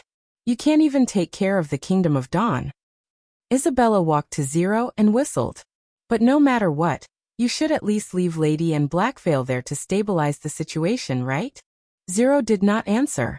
Instead, she pointed to the figures below the temple and said, "What do you think they look like?" Isabella frowned. "Does this have anything to do with my question?" Insignificant, ignorant, busy all day, but don't know why they're busy, just like ants, she said to herself. Gods probably think of us like that too, throwing ourselves into bloody battles without knowing anything, and then dying without knowing anything. If we don't reach the peak, it's impossible to know what the whole world is like. Fortunately, now I'm one step closer to the divine will. What on earth do you want to say? As long as I can devour the new king of Grey Castle, the chance of winning the battle of divine will increase by 50%. Zero raised the corner of her mouth, and her eyes flashed with a light that she had never seen before. I have a vague feeling that God sent him to me. After a moment of silence, Isabella said in a low voice, I just want to know, in the battle at the foot of Coldwind Ridge, how many God's punishment army lost? 150 died in the battle, and another 11 died on the way back to the holy city. Zero looked at her with burning eyes. And the enemy was almost unharmed. Whether it was giant shields or spears, they couldn't threaten the defense line of Roland's army. Isabella suddenly felt a huge wave in her heart. In one battle, the number of God's punishment army's casualties is greater than the total number of the months of demons, and the kingdom of Everwinter, and the kingdom of Wolfheart? How could a prince of Grey Castle have such a powerful force? A witch? A knight? No, they were not even worth mentioning. Even the fearful beast of hell, which was as strong as a mountain, would die under the siege of the God's punishment warriors. She could not imagine how the other party had done it. A terrible snow powder weapon. Zero seemed to see through her thoughts. It can be used by mortals. It has a shooting range of more than 1,000 steps. Its power can easily break plate armor and iron shields. There's almost no gap between shots. Our people were completely used as targets. After listening to the whole battle, Isabella took a deep breath and looked uncertain. After a long time she said, So you lost. For the church, it was indeed a setback, and Solidal's judgment was too hasty. No, I'm not referring to the battle, she interrupted. I'm referring to what we talked about before. Only the winner is the favorite of God. Now it seems that the winner is not you. Do you think Roland Wimbledon is more likely to win God's smile than me? Zero said calmly. Don't forget our purpose. Isabella could not help raising her voice. To defeat the demons and let the human race continue. As for whether the church will do it or not, I don't care. This battle has already proved the problem. Even if you gather all your strength to defeat and devour Roland, what good will it do? His army and witches will be slaughtered, and only a few people of the God's punishment army will be left. Then what? In less than half a year, it will be the new months of demons. For a moment, she even thought that Zero would kill her, but until the end Zero did not react. Then what do you want me to do?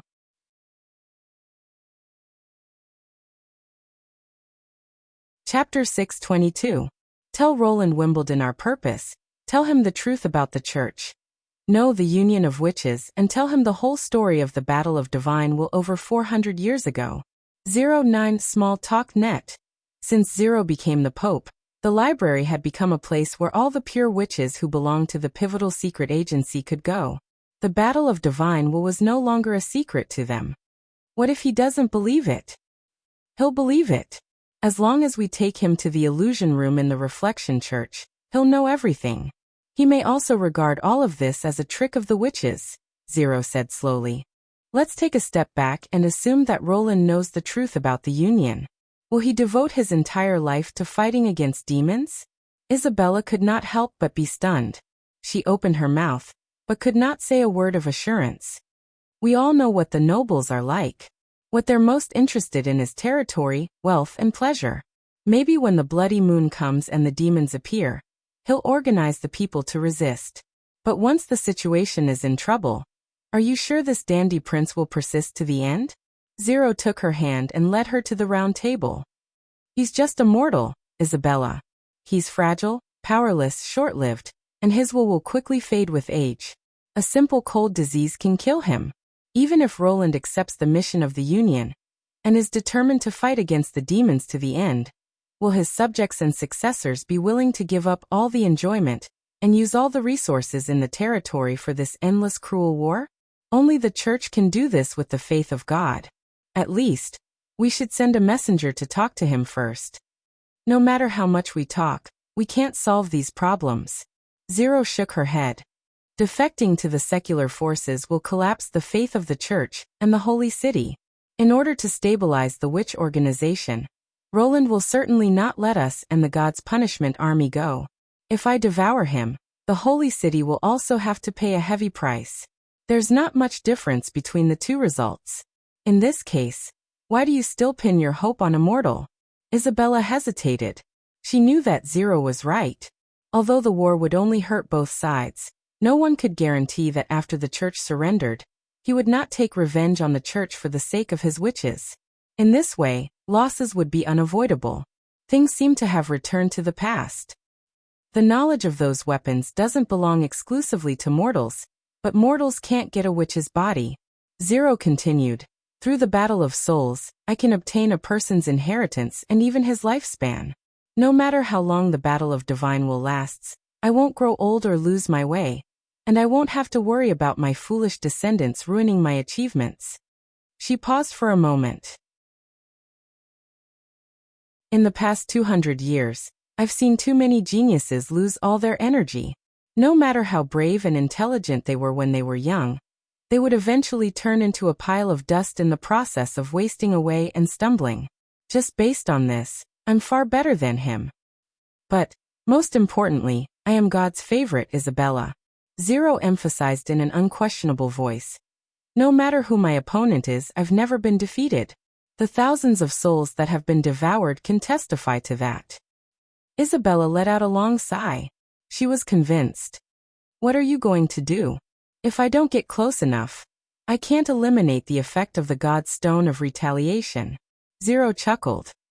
Don't forget the high-level sigils left by the Union. No one can use the divine will. Isabella frowned. And the infinity is a one-time thing. Are you sure you want to waste it on this? But it can play a role in turning the situation around, Zero said without hesitation. Whether it's against ordinary people or demons, as long as it can be used to end the battle, it won't be wasted. It will also drain all my magic power. She curled her lips. That's not a good feeling. Then you'll faint. Zero nodded. But it won't cause any harm to your body. As long as I can get in touch with Roland Wimbledon, the war will come to an end. If you lose, we'll all be finished. I've never imagined myself losing, Zero said disapprovingly. When you wake up, you'll already be lying in your bedroom in the cathedral. Speaking of this, she poured a cup of black tea for Isabella. I know you still have doubts about your decision, but don't forget, I raised you. From the moment you awakened, I chose you to be His Holiness O'Brien's pure witch, and I taught you knowledge and combat skills. You should be very clear about my determination and strength in fighting against the demons. No matter how you look at it, I'm the most suitable candidate to lead the human race in this battle of destiny. Well, I hope so. Isabella took a sip of tea. But according to the book, the effective range of the infinity can't really be extended indefinitely. In the case of your spiritual body, your magic power can only last for a very limited time. If you can't touch him, you won't have the chance to change people. So the first thing we need to do is to find him, Zero said with a smile. The shell is loaded. Angle 22, pitch 13 fire. As the command was given, the 152 mm Longsong cannon set up at the rear of the battle line spewed out orange flames, and the strong wind from the muzzle raised rolling sand and dust. Even though Roland, who was standing at the side, had covered his ears, he could still hear the dull roar brought by the sound waves. The soldiers at the scene stood on tiptoe and craned their necks to look at the mountains in the distance, but they were destined to not see the landing point of the bombardment. This is lightning. I've observed the location of the hit, the little girl reported through the sigil of listening. Well, it's probably in the middle of the slope. Very good, make a mark there, Roland replied. He was currently conducting the long-range calibration of the cannons. After all the residents of Coldwind Ridge had been evacuated, he began to instruct the artillery battalion to adjust the two ultimate weapons. In order to be worthy of its ultra-long range and high cost, He naturally would not let the artillerymen fire only after seeing the enemy. Thus, the first beyond visual range strike of this era was born. Of course, Roland did not expect the artillerymen to adjust the firing angle according to the deviation of the landing point, so he still used the old method of shooting first, and then drawing the target. If the shell landed on the slope down the mountain, the position and data would be recorded. In actual combat, as long as the enemy moved within the range of the landing point, lightning could directly fire after reporting the number.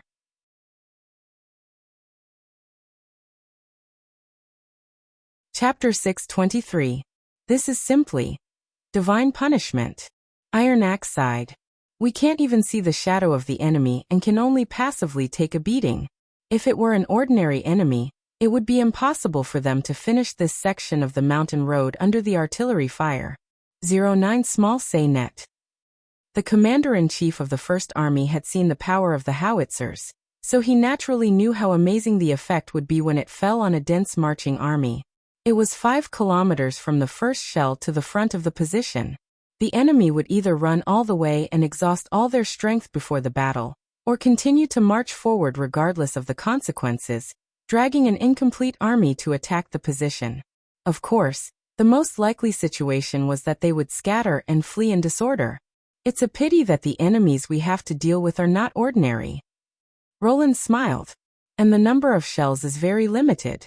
Otherwise, the 2 Longsong cannons alone would be enough to wipe out the enemy. The Longsong cannons were fired with a full load of ammunition, and the firing rate was as high as 8 rounds per minute.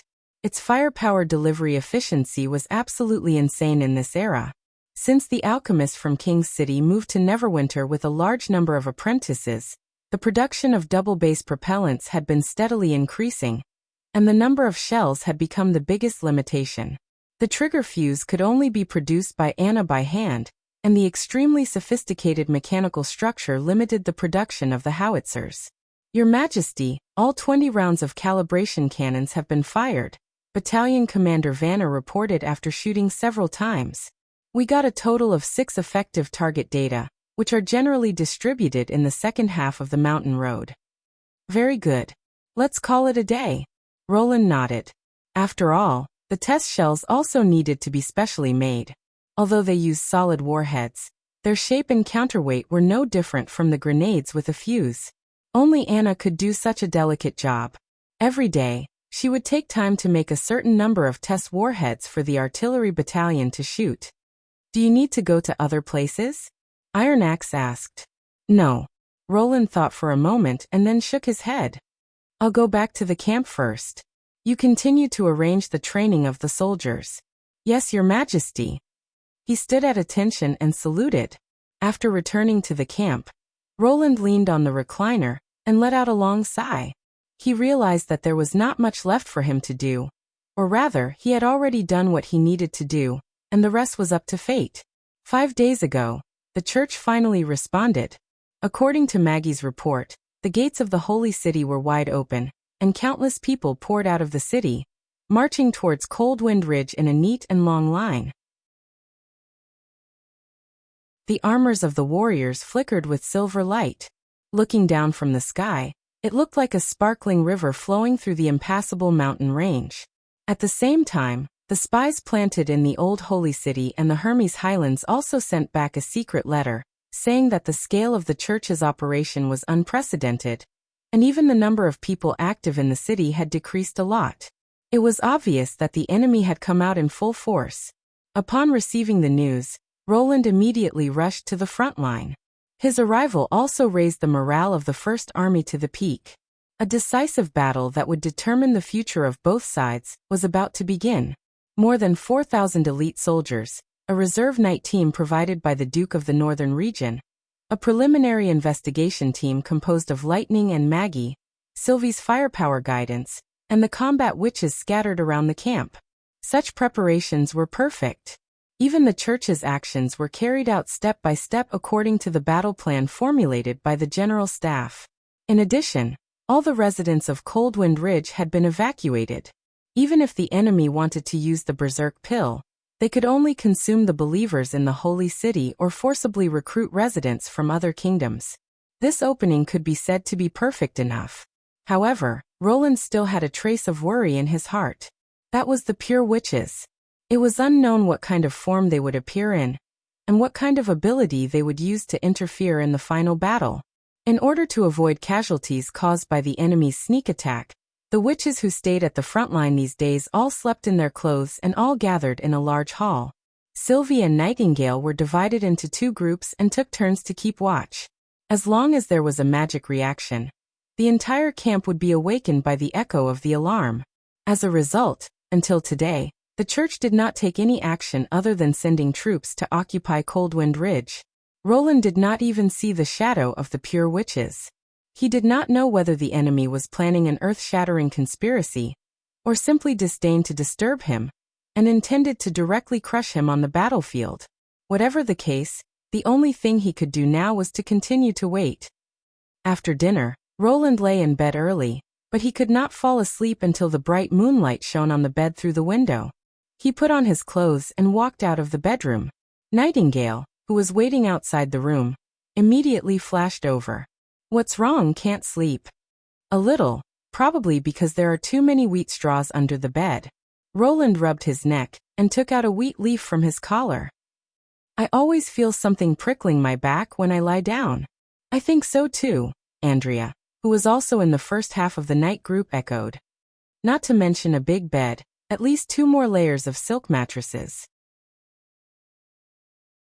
"The Duke of the Northern region is too stingy. We're fighting a war, not on an outing, ladies and gentlemen," Ashes said grumpily. "It's good enough to have a house to shelter you from the wind and rain. Why are you asking for so much? Of course, for people with rough skin and flesh, there's really no difference.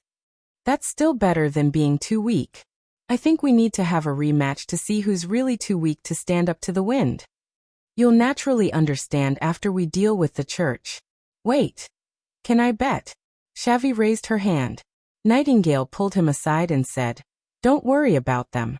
This is a routine every night." Roland smiled and shook his head. "If I had known this would happen, I wouldn't have put them together."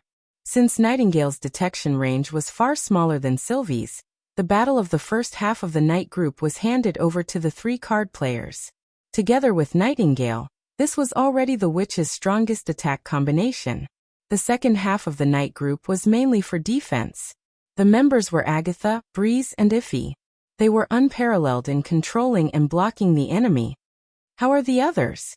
Are they getting used to it? The Sisters of the Witch Cooperation Association aren't as particular as you are.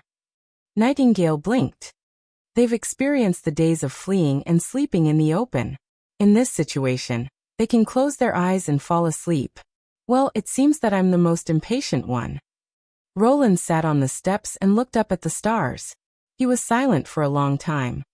"When all this is over, what will happen to us?" Nightingale sat down beside him. "You're nervous, aren't you?" "I'm just a little emotional." He touched his nose guiltily. "If we can't defeat the church, will Neverwinter continue with the current order? Will the kingdom be completely swallowed by the church, or will it return to the old path of the aristocratic separatist rule? And Anna and the other witches? Will they really be able to escape to Sleeping Island safely?" Unconsciously, he had developed a deep affection for this land and the people who had built it with his blood and sweat.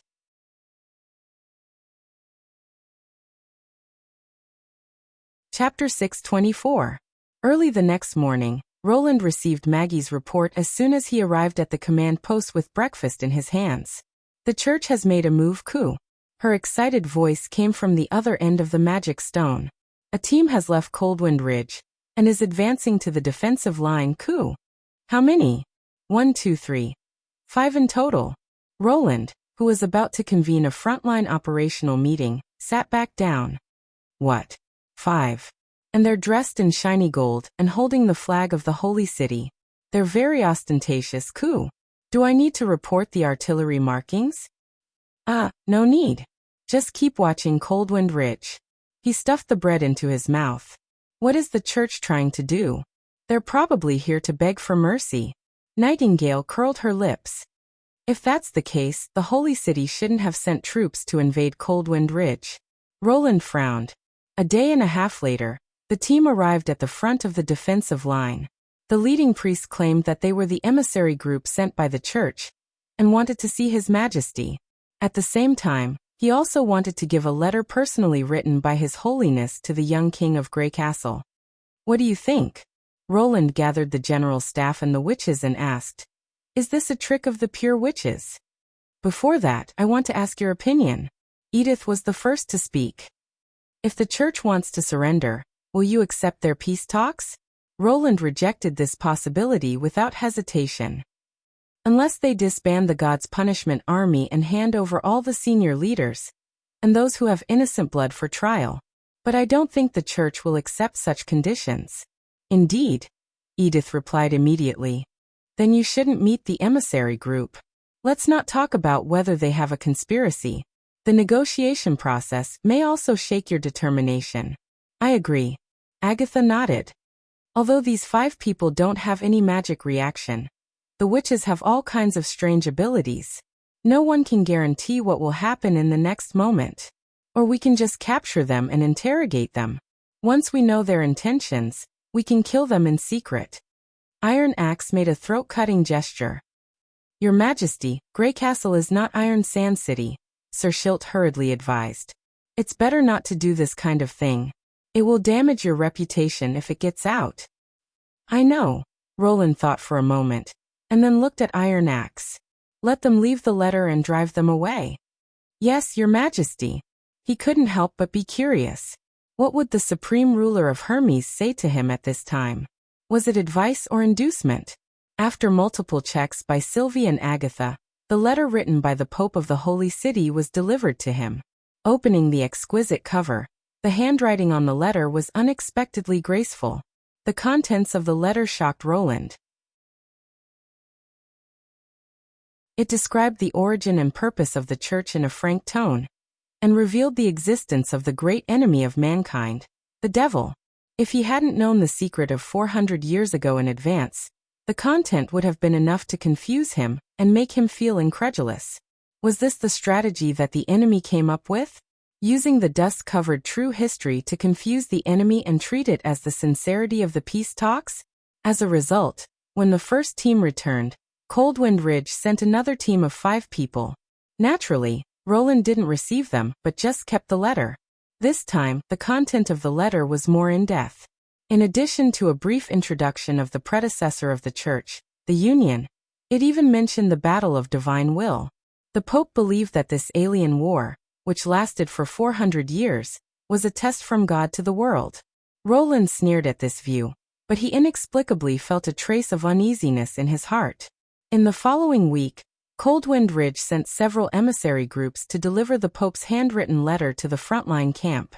These letters didn't reveal much new information, and the content became shorter and shorter.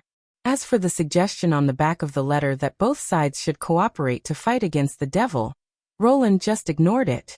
The Holy City didn't send any new emissaries until the scorching summer arrived. This time the enemy sent all their troops. "This is lightning. The enemy has entered the 9th zone. I repeat, the enemy has entered the 9th zone." Hearing the voice from the sigil, Cat's Claw nervously flipped through the book in his hand. "A number 9, number 9. Hurry up." Rodney roared. "The cannonball is ready." "This is the fastest speed," Cat's Claw shouted. "Here, angle 26, pitch 15. Narson quickly turned the handle. 26. 15 complete. Ready to shoot." Hearing the command, Cat's Claw quickly covered his ears. "Fire." Job pulled the line of fire fiercely, and the 152mm long-song cannon instantly let out a shocking roar. The sound wave mixed with the airflow hit Cat's Claw's chest like a hammer, making his blood boil. Under the huge recoil, he felt the ground under his feet tremble. This is power, Cat's Claw thought. Compared to the short 12-pound iron tube, the long-song cannon was a more suitable weapon for men to operate. His only regret was that he couldn't see the scene when the cannonball landed. Mustering up his courage, Cat's Claw moved closer to the magic stone in Sylvie's hand. Miss Lightning, did we hit?" "Aha, we hit the target," the little girl replied. Compared to the gunners in the rear, Lightning and Maggie could observe the enemy's movements and attacks more directly. She floated at an absolutely safe height and looked down with the telescope in her hand. The howitzer just now landed on the west side of the 9th zone, which was almost 4 meters off the expected landing point. It was probably due to the change in the wind, but the actual effect was not bad at all. The church's mighty army occupied the entire mountain path, and as long as the cannonball hit the troops, it would immediately bloom like a scarlet flower. That was the case with the attack just now. She couldn't see the process of the cannonball's flight and landing. The first thing she saw was a dark red light, followed by smoke and gravel rising high into the air. A fleeting ripple spread from the light, and wherever it passed, the dust would fly. The sound of the explosion could only be heard after a while, as if the two did not happen at the same time. When the smoke was blown away, the center of the landing point was only a scorched black, and the surrounding area was a mess of corpses. Broken limbs were everywhere, and the sticky organs and blood had dyed the shiny armor bright red. The Judgment warriors a little further away were in a different state. They didn't seem to have any obvious wounds, but they still fell to the ground, vomiting blood. Some of them could still persist for a few meters before falling down, and their crooked steps made them look like they were drunk. Just one cannon attack had caused the church to lose close to 50 people. Lightning waved its fist in a carefree manner. "You guys deserve this." Then she shifted her gaze to the next artillery area.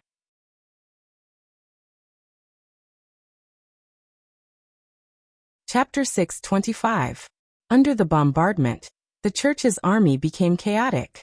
The neat formation gradually separated, and Scourge, who was not affected by the outside world, began to run faster, leaving the Judgment army behind.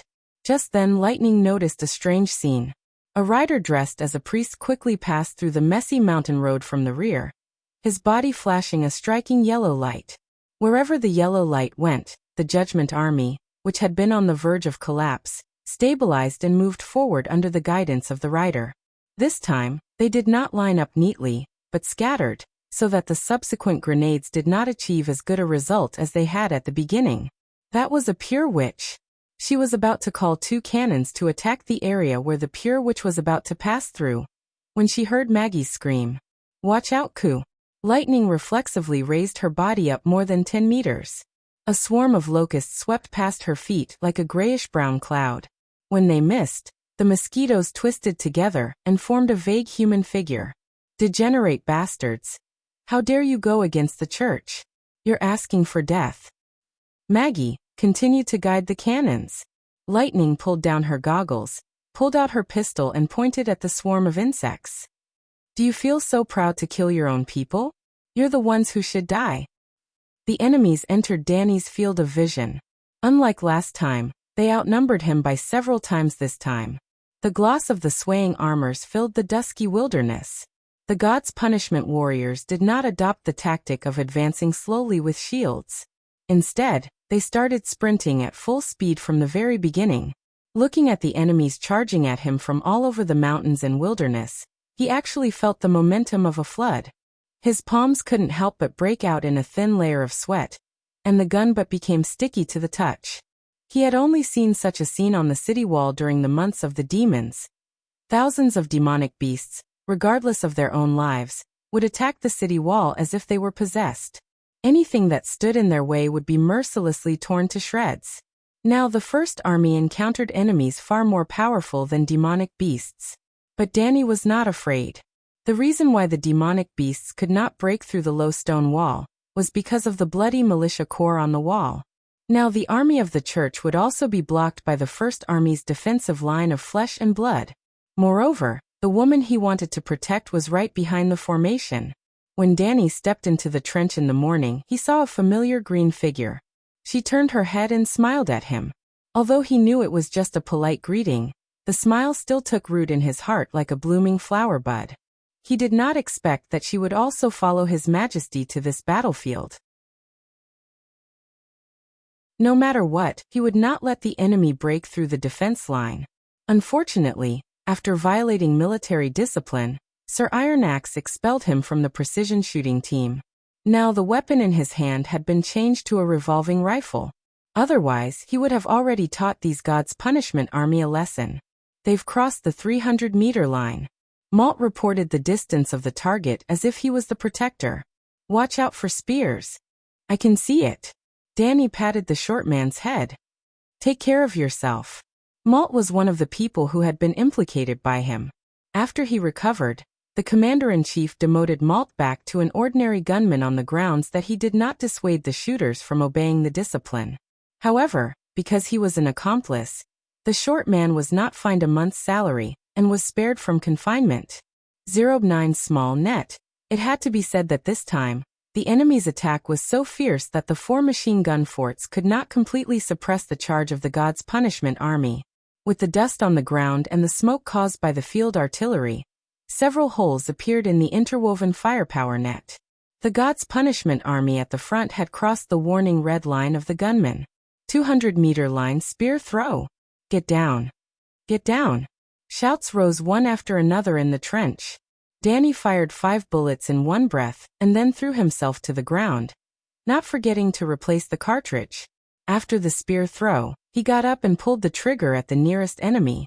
At this distance, the power of a revolving rifle was not much lower than that of a new weapon. Danny could almost see the calm expression on Scourge's face, as if the surrounding artillery and gunfire had nothing to do with him. He did not stop trembling until the bullets pierced through his chest and neck and blew his head off. He fell down with blue blood spurting from his mouth. More and more enemies rushed through the line of fire. Danny quickly emptied the 3 cartridges. According to the plan, he lifted his gun and retreated to the second trench.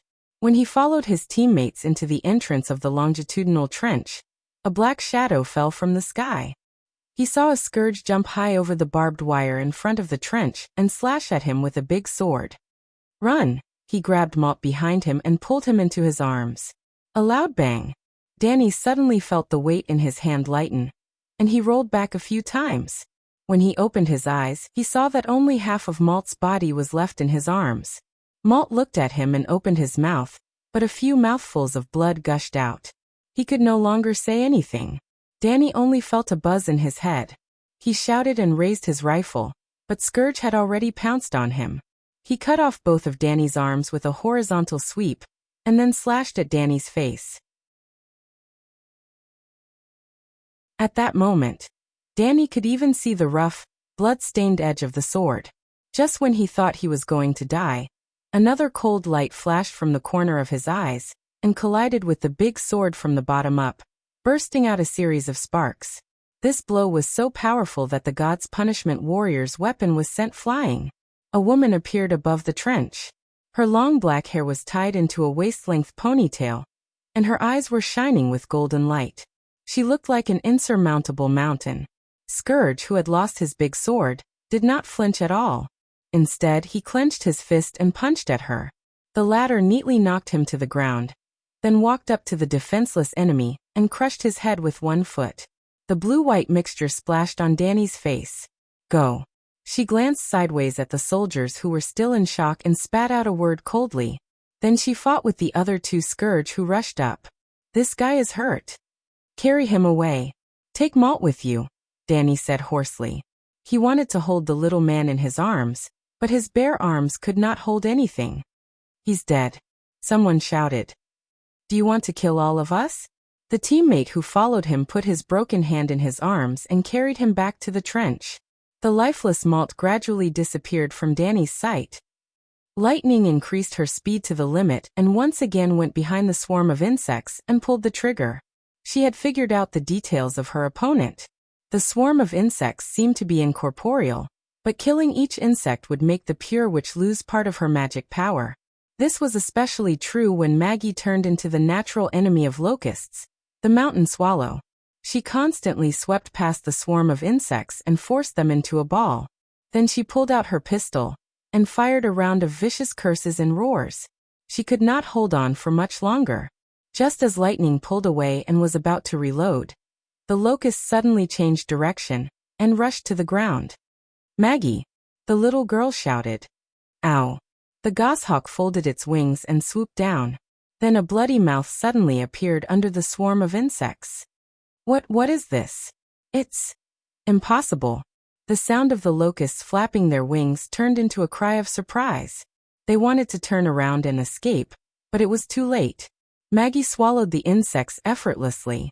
She chewed twice and said, "Oh, not delicious." Lightning shrugged and put the pistol at her waist. "Because you didn't roast them with fire or seasoning." It was not until this moment that she noticed that there were several bloody wounds on her body. In the first test, she was scratched several times by the swarm of insects. The teeth of these locusts were as hard as files. If she was an ordinary person, it would be difficult for her to avoid such a flexible attack. Looking at the slope full of craters and corpses, Lightning took a deep breath and said, "We don't need artillery to guide us here. Let's go and support His Majesty."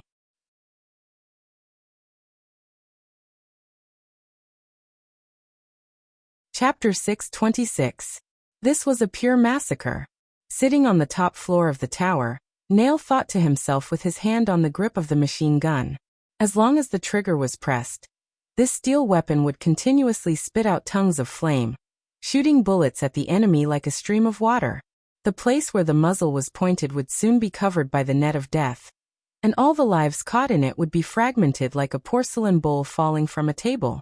The feeling of dominating the battlefield from a high position made his blood boil.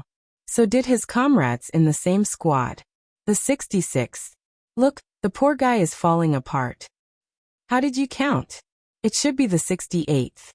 Look over there, a guy is still rolling on the ground. Let him die. His intestines are flowing out. Don't waste bullets. Let him struggle slowly." With a click, the cloth belt slipped down and a box of bullets was emptied. "Guys who cover the third trench, I want to change the cartridge," Nail shouted to another machine gun squad in the tower. "Don't worry, leave it to us." His teammates quickly dragged a box of new bullets. During the process of changing the cartridge belt, Nail did not stay idle. He put on a thick single glove, clamped the smoking barrel with a special clamp, held the barrel with one hand, and disassembled it in a few seconds. Then he gently put it on an open space beside him. According to the training requirements, the gun barrel must be changed after firing a box of bullets to prevent the barrel from overheating and deforming unless there was no other choice. It was said that this kind of grayish-black steel pipe, which could closely fit the screw threads in the barrel, was made by Miss Anna, the witch. Each of them cost about 50 golden dragon, so the members of the squad treated the machine gun like their own children. After the cooled-down gun barrel was installed, the tower resounded again with a harsh sound. "Look at the east end of the first trench. There's a witch." Someone beside him suddenly shouted. "That's not a witch, idiot. They're pure witches, the enemies of Miss Nana." Nail also saw the target indicated by his teammates.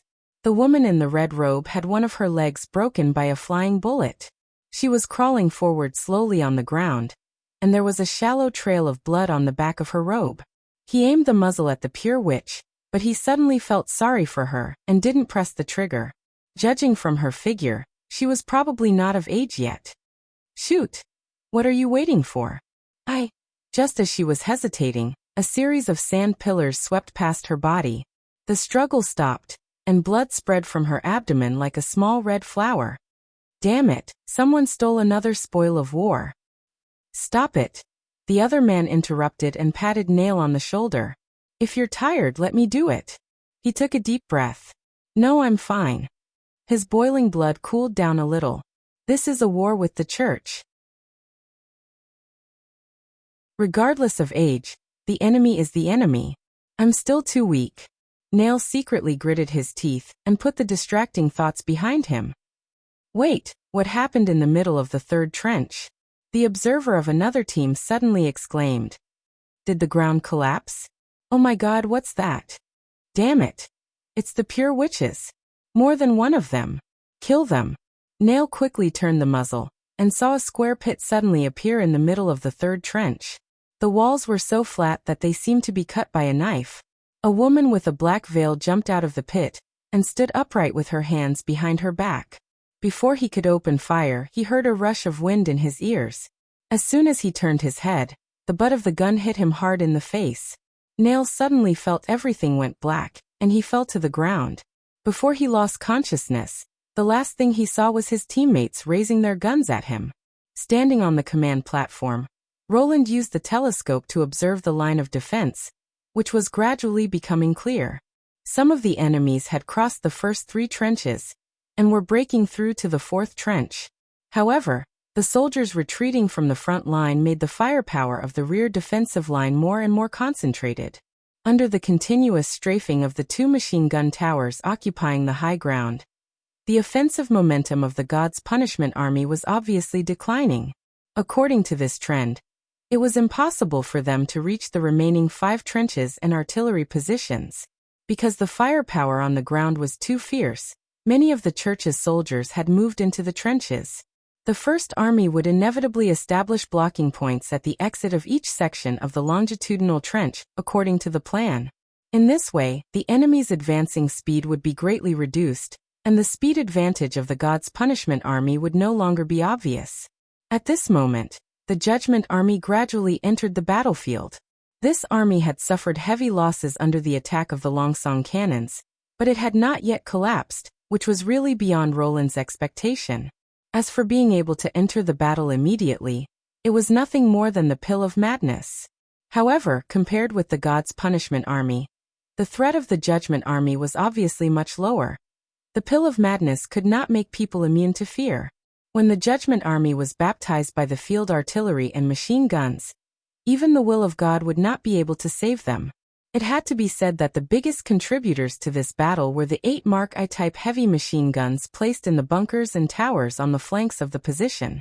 In order to ensure that they could fire continuously, not only did they have enough bullets, but also nearly 10 spare gun barrels were equipped in each squad. The only problem was that, according to this way of shooting, the bullets that they had painstakingly stored would probably be very few. Of course, if they could completely destroy the main force of the church here, this price would be extremely worthwhile. During this period, Sylvie also observed several magic reactions, but those pure witches did not play a big role in the hail of bullets. They followed the God's Punishment Army forward, but soon disappeared in the smoke and artillery fire. The victory had been decided. The Church of Hermes was about to become the dust of history. Just as Roland was thinking about this, a sudden change occurred. In front, there are a large number of pure witches. Sylvie, who was also standing on the high platform, issued a warning. 405. The surface of the 3rd trench suddenly bulged, as if it was lifted by something, and then quickly sank down, pulling the surrounding barbed wire and wooden stakes into the ground. A woman wearing a black veil appeared at the site of the collapse. She did not make any movements, but just looked straight ahead. A strange scene appeared. Many soldiers in the trench turned the muzzle, pointed it at their own chin, and then pulled the trigger. Clouds of blood sprayed out from the trench like a red fountain. The 4 machine gun forts also stopped firing at the same time. The soldiers who were not affected, as if awakened from a dream, raised their guns and shot at her. In the blink of an eye, the pure witch was shot several times and fell backward into the pit.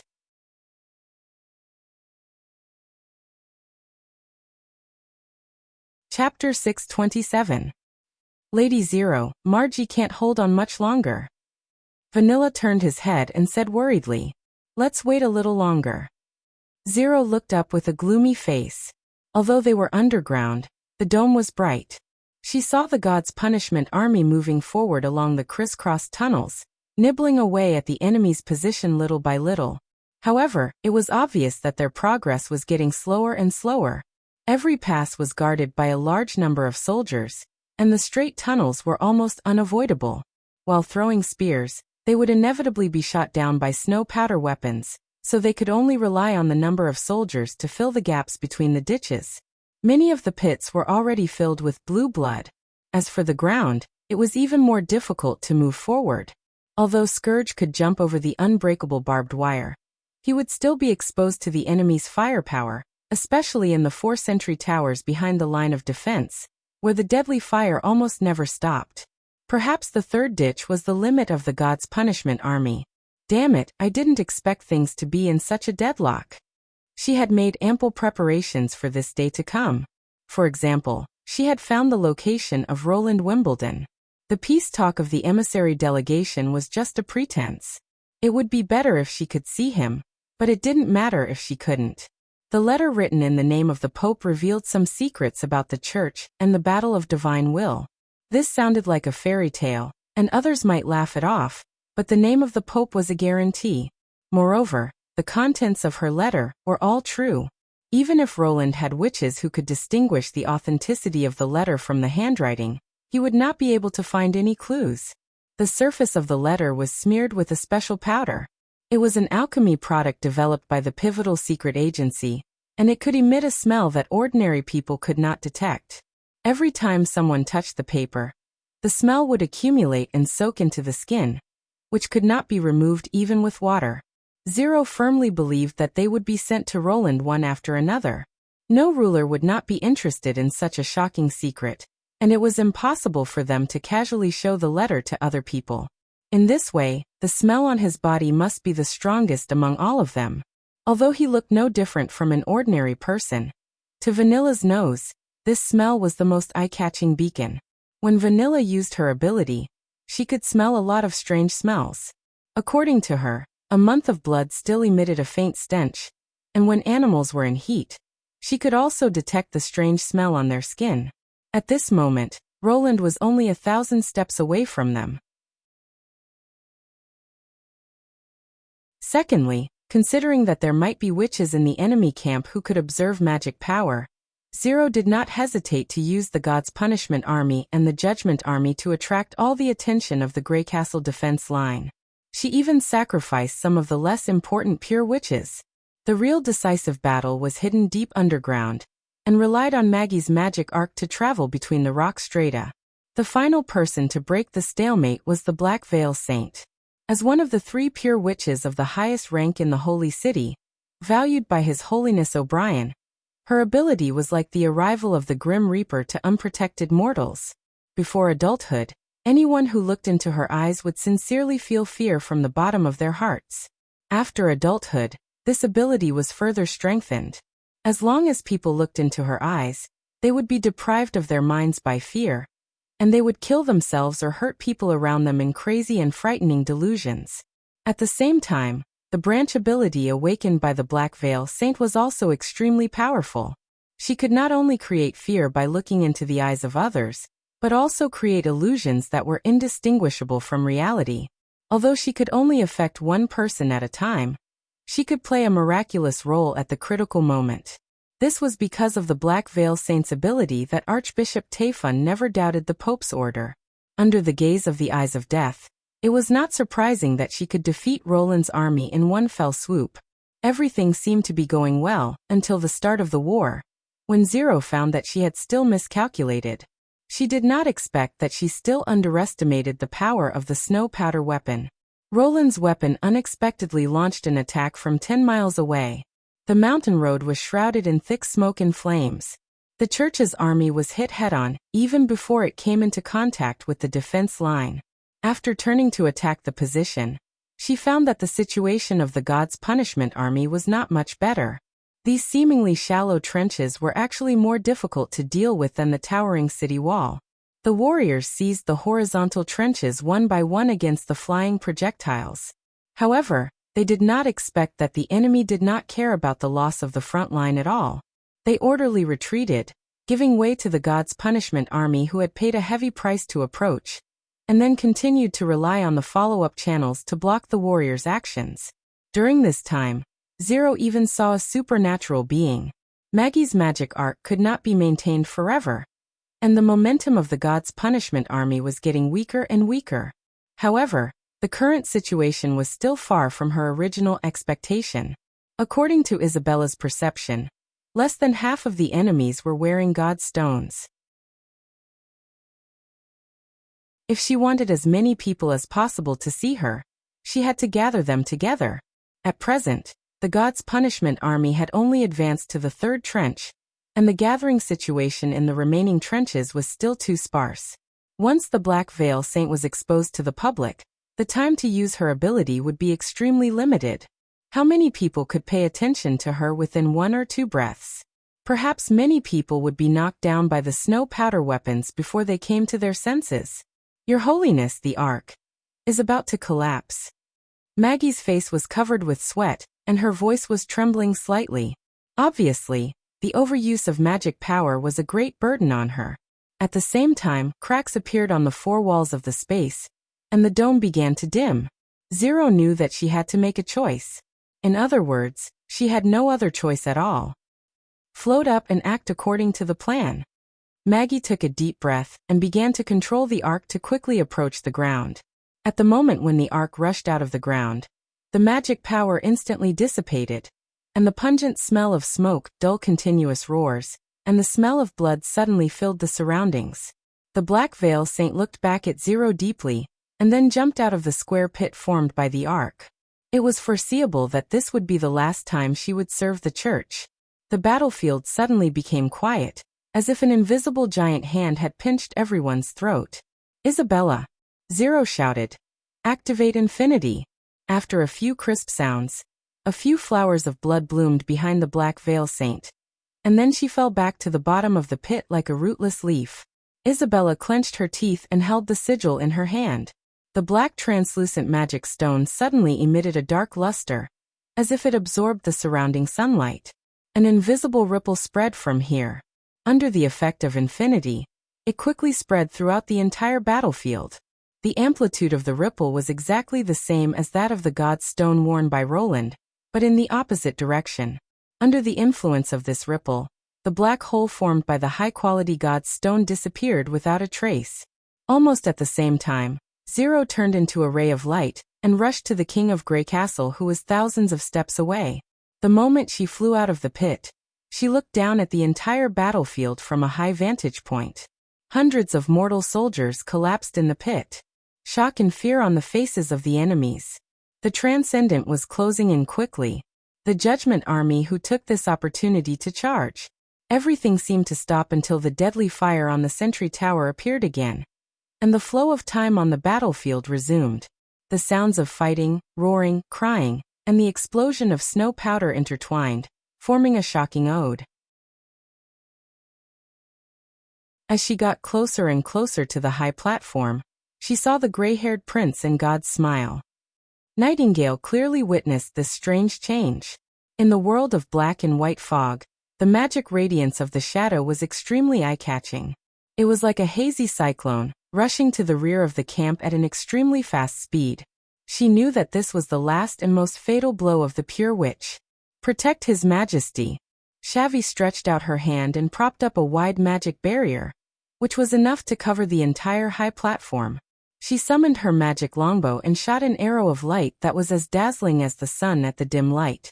Nightingale grabbed Roland, who had lost the protection of the god's stone, and ran backward.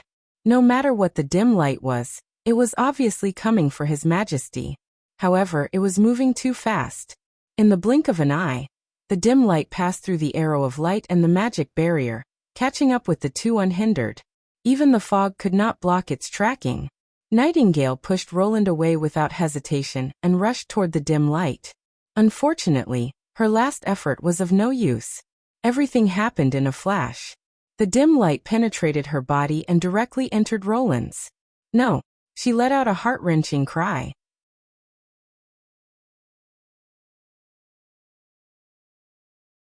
Chapter 628. Is this a dream? Roland blinked, walked to the fence step by step, and looked down at the school under the setting sun. There was no one on the empty field, and the lonely goalpost cast a long shadow in the orange afterglow. In the distance were the familiar library and dormitory buildings, and rows of transparent windows were dyed with a touch of gold by the setting sun that had sunk into the sky. He had studied and lived here for nearly 7 years, so he was very familiar with the grass and trees. The place where he was now was undoubtedly the rooftop of the teaching building. It was also the place where he went most often in his spare time. Here Roland had too many memories. For example, the iron gate behind him that kept opening and closing with the warm wind. This iron gate could be called a unique scenery on the rooftop of the teaching building. It looked so old that it looked like a cultural relic excavated by archaeologists. When he came to this school, the iron gate was already broken. Whenever he pushed it, it would scream intermittently, as if it was out of breath. Therefore, the period after the iron gate opened and closed was always particularly quiet. Roland always thought that it would collapse soon. But the iron gate still stayed quietly on the rooftop until the day of his graduation. But if it was a dream, why did he still look like this? He looked down at his slender hands, and then touched the gray hair on his shoulders. Obviously, this height and body shape did not match with him when he was obsessed with learning. Think about it. What exactly happened before? Roland frowned and thought for a moment, and then remembered that the last scene was when Nightingale pushed him away. And then a dim light flashed, followed by her panicked and desperate face. "Who the hell are you?" A sweet and ethereal female voice suddenly sounded beside him. Roland was startled and turned his head abruptly, only to see a white-haired woman walking out from behind the stairs. She had a pair of ruby-like eyes, and her red and white robe was straight to the ground with delicate golden patterns at the corners. Obviously, she did not belong to this era, and the golden crown on her head had already revealed her identity. "Are you the Church's pure witch?" "I'm also the 15th Pope of the Holy City of Hermes." She paused. "My name is Zero, but you're definitely not Roland Wimbledon." As expected, Roland could not help but frown. "So you created this place?" Everything made sense now. The ghostly light should be this guy's ability, which was why Nightingale had brought him away. The scene in front of him should be the effect of an illusion or virtual space. The moment he opened his eyes, he thought he had traveled back in time. Although he knew that the predecessor of the church was probably the Union, he did not expect that the Pope was also a pure witch. Although they were both witches, it was unbelievable that these people could turn their own kind into inhumane monsters. "No, you created it." Zero walked towards him step by step, her tone full of interest. "It's the place that has left the deepest impression in your memory. Most of the time, it appears in your daily life. But I'm curious, where exactly is this place?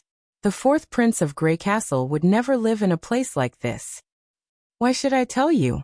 Roland cautiously moved towards the side of the railing to keep a distance from her. "What should I do to get rid of the illusion?" A thought flashed through his mind. Jump from the top of the building? Based on his experience with nightmares, as long as he found a high place to jump, he would immediately wake up from the dream. "It doesn't matter if you don't tell me." She smiled. Her voice was very pleasant. "As long as I put in some effort, I'll find out sooner or later, including who you are, where you come from, and how you became the fourth prince of Grey Castle." "I'll find out sooner or later? Are you talking about reading my memory?" Roland sneered. "Don't overeat yourself. Do you know?" Zero suddenly stopped. "I'll explain the function, rules, and consequences of my ability to everyone who is affected by my ability, but you're an exception." "What?" As soon as Roland asked, he found that the pure witch had already jumped in front of him. The sudden pain made him suddenly unable to hear any sound. Trembling, he lowered his head and saw a long knife inserted into his chest.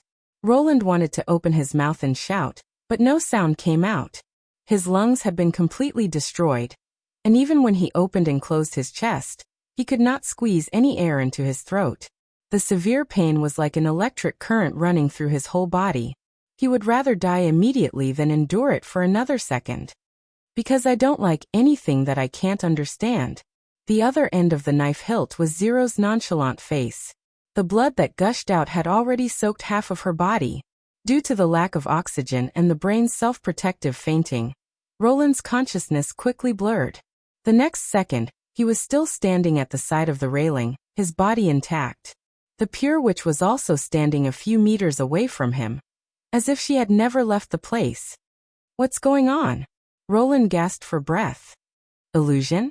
He covered his violently rising and falling chest. Where the knife was pierced was still faintly aching. He lowered his head and saw a large pool of blood sprayed out under his feet. Damn it! What just happened was real. He stared at the long knife in Zero's hand, and was extremely surprised. Her hand was clearly empty before. Creating something out of thin air? At this moment, Zero rushed over again. Her speed was so fast that it was difficult to be seen by the naked eye. Roland turned around to escape, but just as he took a step, he felt a numbness in his abdomen. Then he experienced death once again. Zero slashed the long knife diagonally and cut him horizontally into 2 halves. This time the pain lasted longer than the last time. Roland fell in his own blood and scattered internal organs. The continuous pain made him let out a heart-wrenching scream, which was so shrill that even he himself was startled. During the second resurrection, Roland had already realized something. This was not a nightmare that would end after jumping off a building or the pain, but more like a never-ending gladiator arena. Damn it, then what is the condition to escape? Defeat the initiator of the ability, the white-haired witch in front of me? Since she can create weapons out of thin air, then what about me? Roland clenched his teeth and concentrated. If he had a shield, he would not be so defenseless. A blue light flashed. Zero's surprise attack was blocked, and a transparent explosion-proof shield appeared in his hand. The long knife left a deep cut on it, and Roland was also bounced off by the huge impact. Damn, it's really like this. He cursed in his heart. The moment he rolled, he dropped the shield and replaced it with an automatic rifle. Just as Roland raised his gun and was about to shoot, Zero had already disappeared. What's going on? I'm here. A voice came from his ear.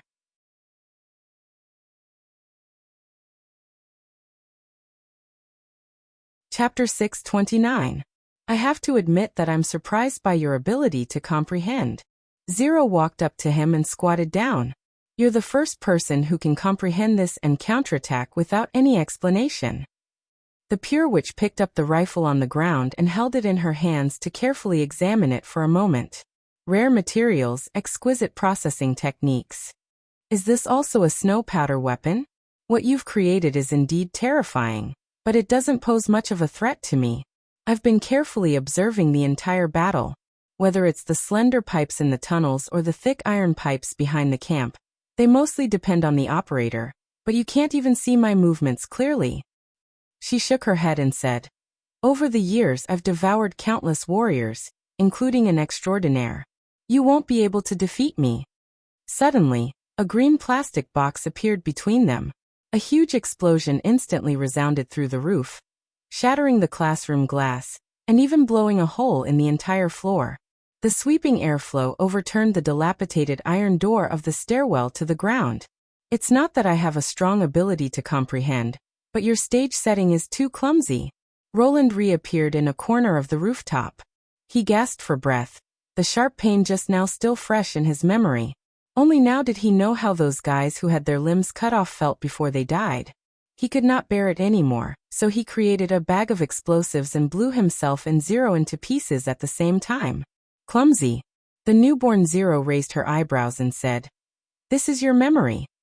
But it was created by your ability. You should know that 6 o'clock in the evening is the busiest time on campus. How can there be no one on the playground? It looks exquisite, but it's just a stage board full of loopholes." He stalled for time while quickly thinking of countermeasures. Is this how you devour your opponents?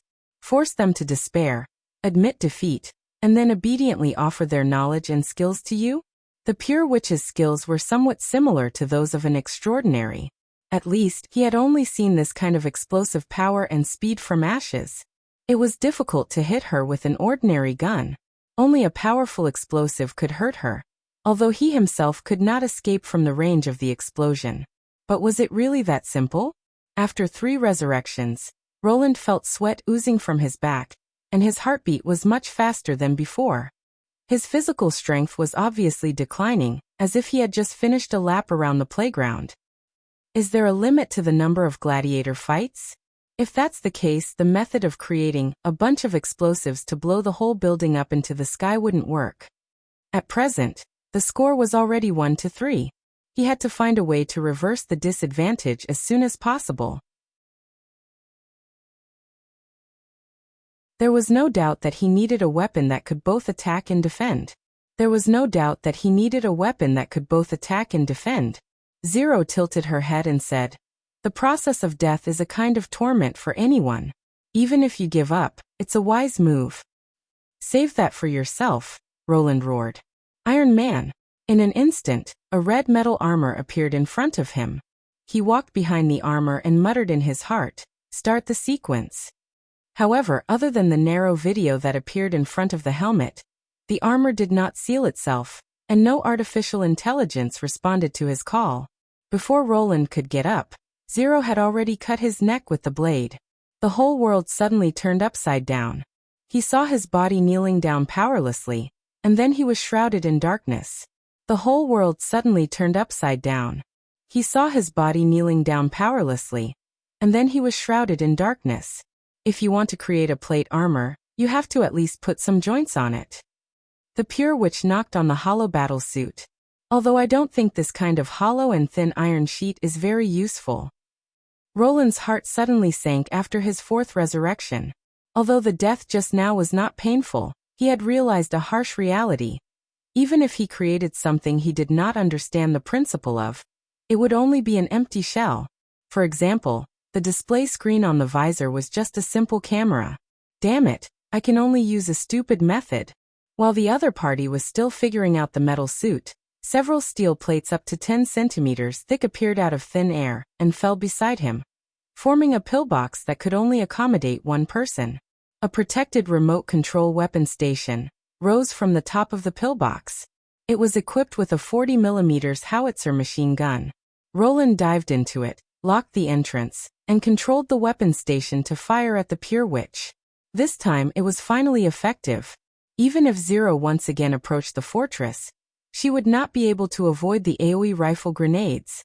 Roland directly bombarded the surroundings of the bunker with a series of grenades. The flying shrapnel pierced her body with thousands of holes, and at the same time, when the shrapnel hit the thick steel plate, it made a clanking sound. Unfortunately, Roland did not immediately find her resurrection position. After Rebirth, the Pure Witch quickly retreated to the dead corner of the stairwell, avoiding the following explosive grenades. Just as he was about to create another offensive weapon, a brilliant light appeared in the darkening sky. Golden light flowed above the clouds, and the sunset was replaced by dazzling tassels. The setting sun also seemed to be overshadowed. He seemed to have seen this scene somewhere before.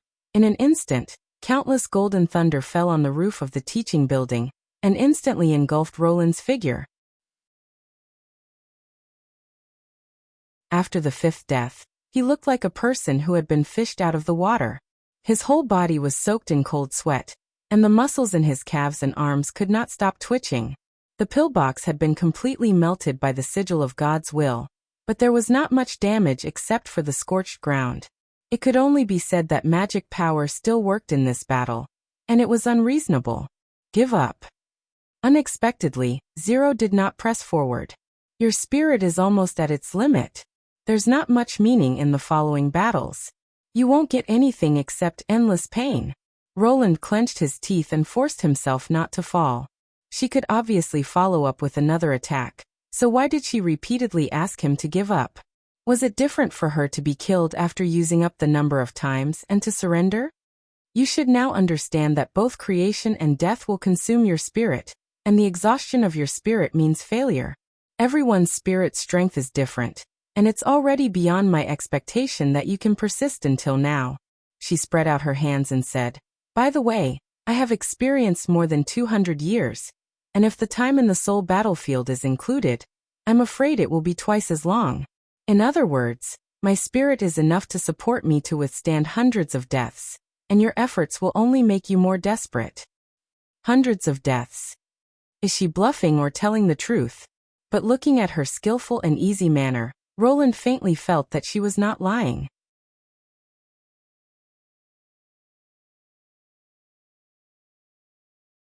Chapter 630.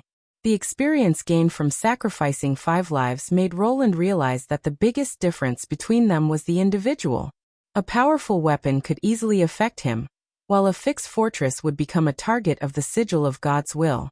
Moreover, the other party probably knew the formula of snow powder. If she desperately stuck to him and perished together with him, or directly blew up the roof, he would not be able to waste so many lives. If he could not restrict the freedom of the Pure Witch, he would definitely lose this battle. What should he do? A cage? A directional mine? An electric fence? A laser fence? The answers kept appearing in his mind, but he rejected them one by one. None of them could imprison Zero forever. After his death, he could be at the same spot, or he could be at any corner of the rooftop. Moreover, his energy had obviously reached rock bottom. Continuously creating consumables was no different from wasting the few revivals he had left. If he failed, he might really die the next time. He wanted to deprive her of her mobility. He wanted to protect the integrity of the rooftop. And he wanted to kill her hundreds of times in one breath. Was this possible? Roland took a deep breath. How many battles like this have you experienced in the past 200 years? More than 1,000 times or more, but only a few left an impression on me, Zero replied. Their willpower was far stronger than yours, but in the end, they were still defeated by endless death. Few people would choose to continue suffering in the face of a hopeless ending.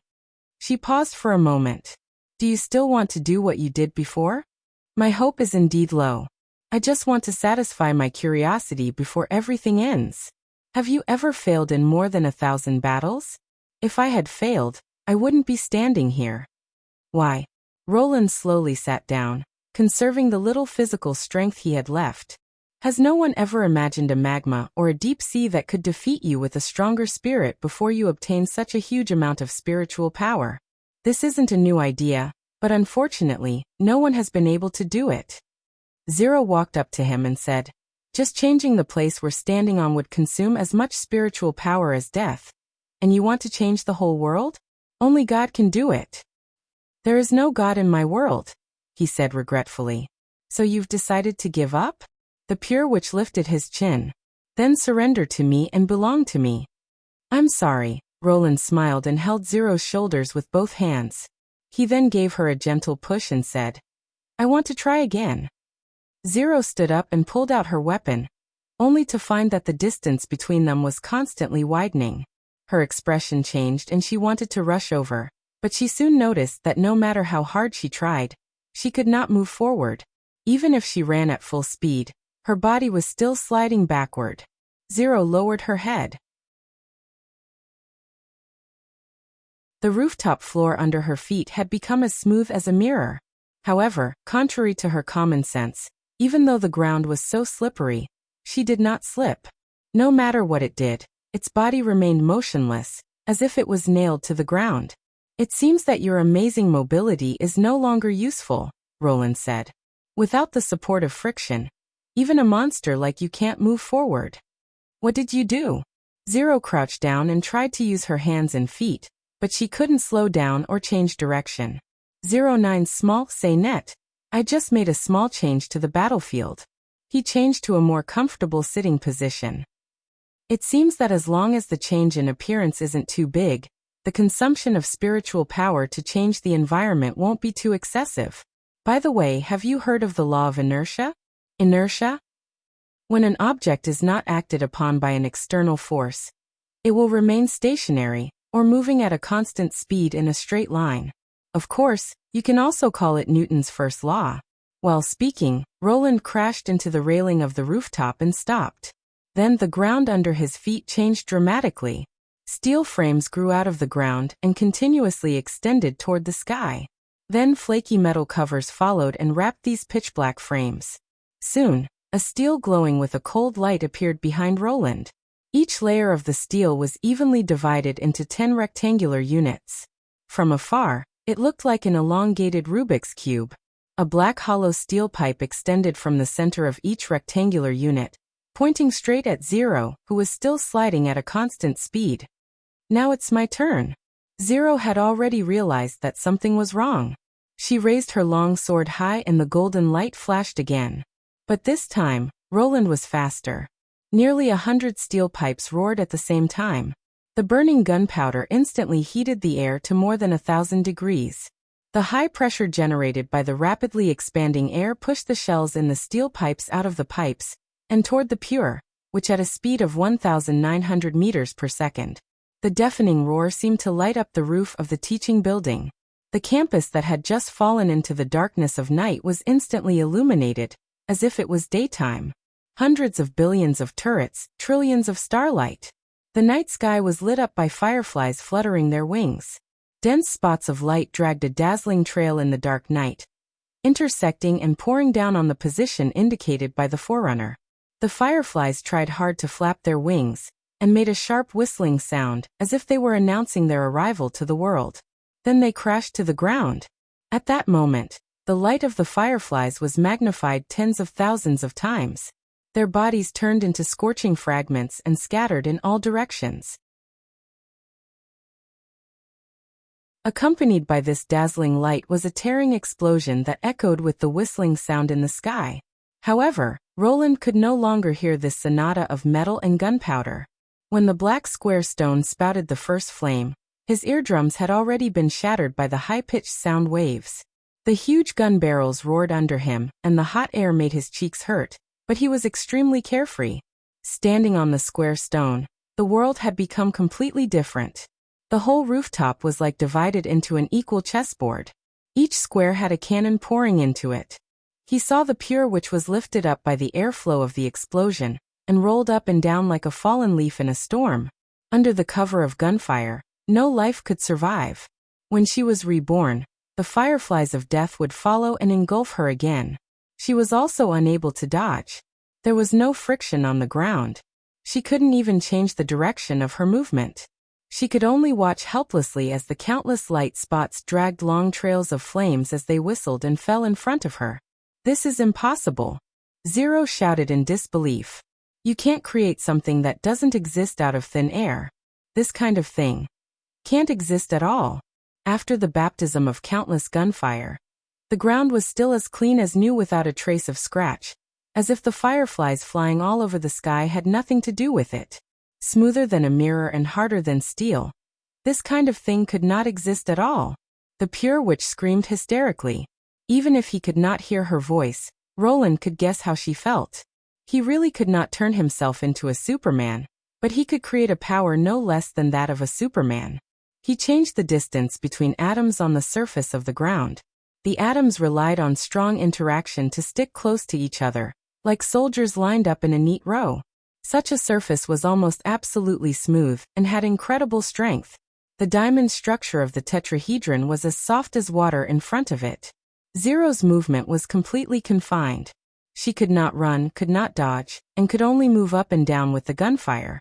This had nothing to do with willpower, but the huge gap in cognition. She wanted to activate the sigil of God's will several times, but the continuous gunfire would not give her any chance to breathe. Gradually, Zero could not maintain her appearance anymore. "I beg you, let me go." Her voice rang directly in Roland's heart. "Are you going to kill your sister?" Then it turned into Garcia's pleading voice. "Stop it, beast. You're murdering your family." Then came Wimbledon III's scolding. However, Roland was unmoved. "It's time to end this," he replied in his heart. He replied in his heart. "I will walk the path of fighting against the devil in your place.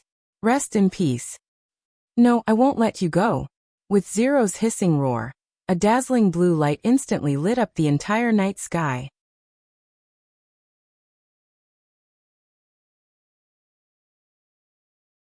Chapter 631. There was a hubbub outside the tent.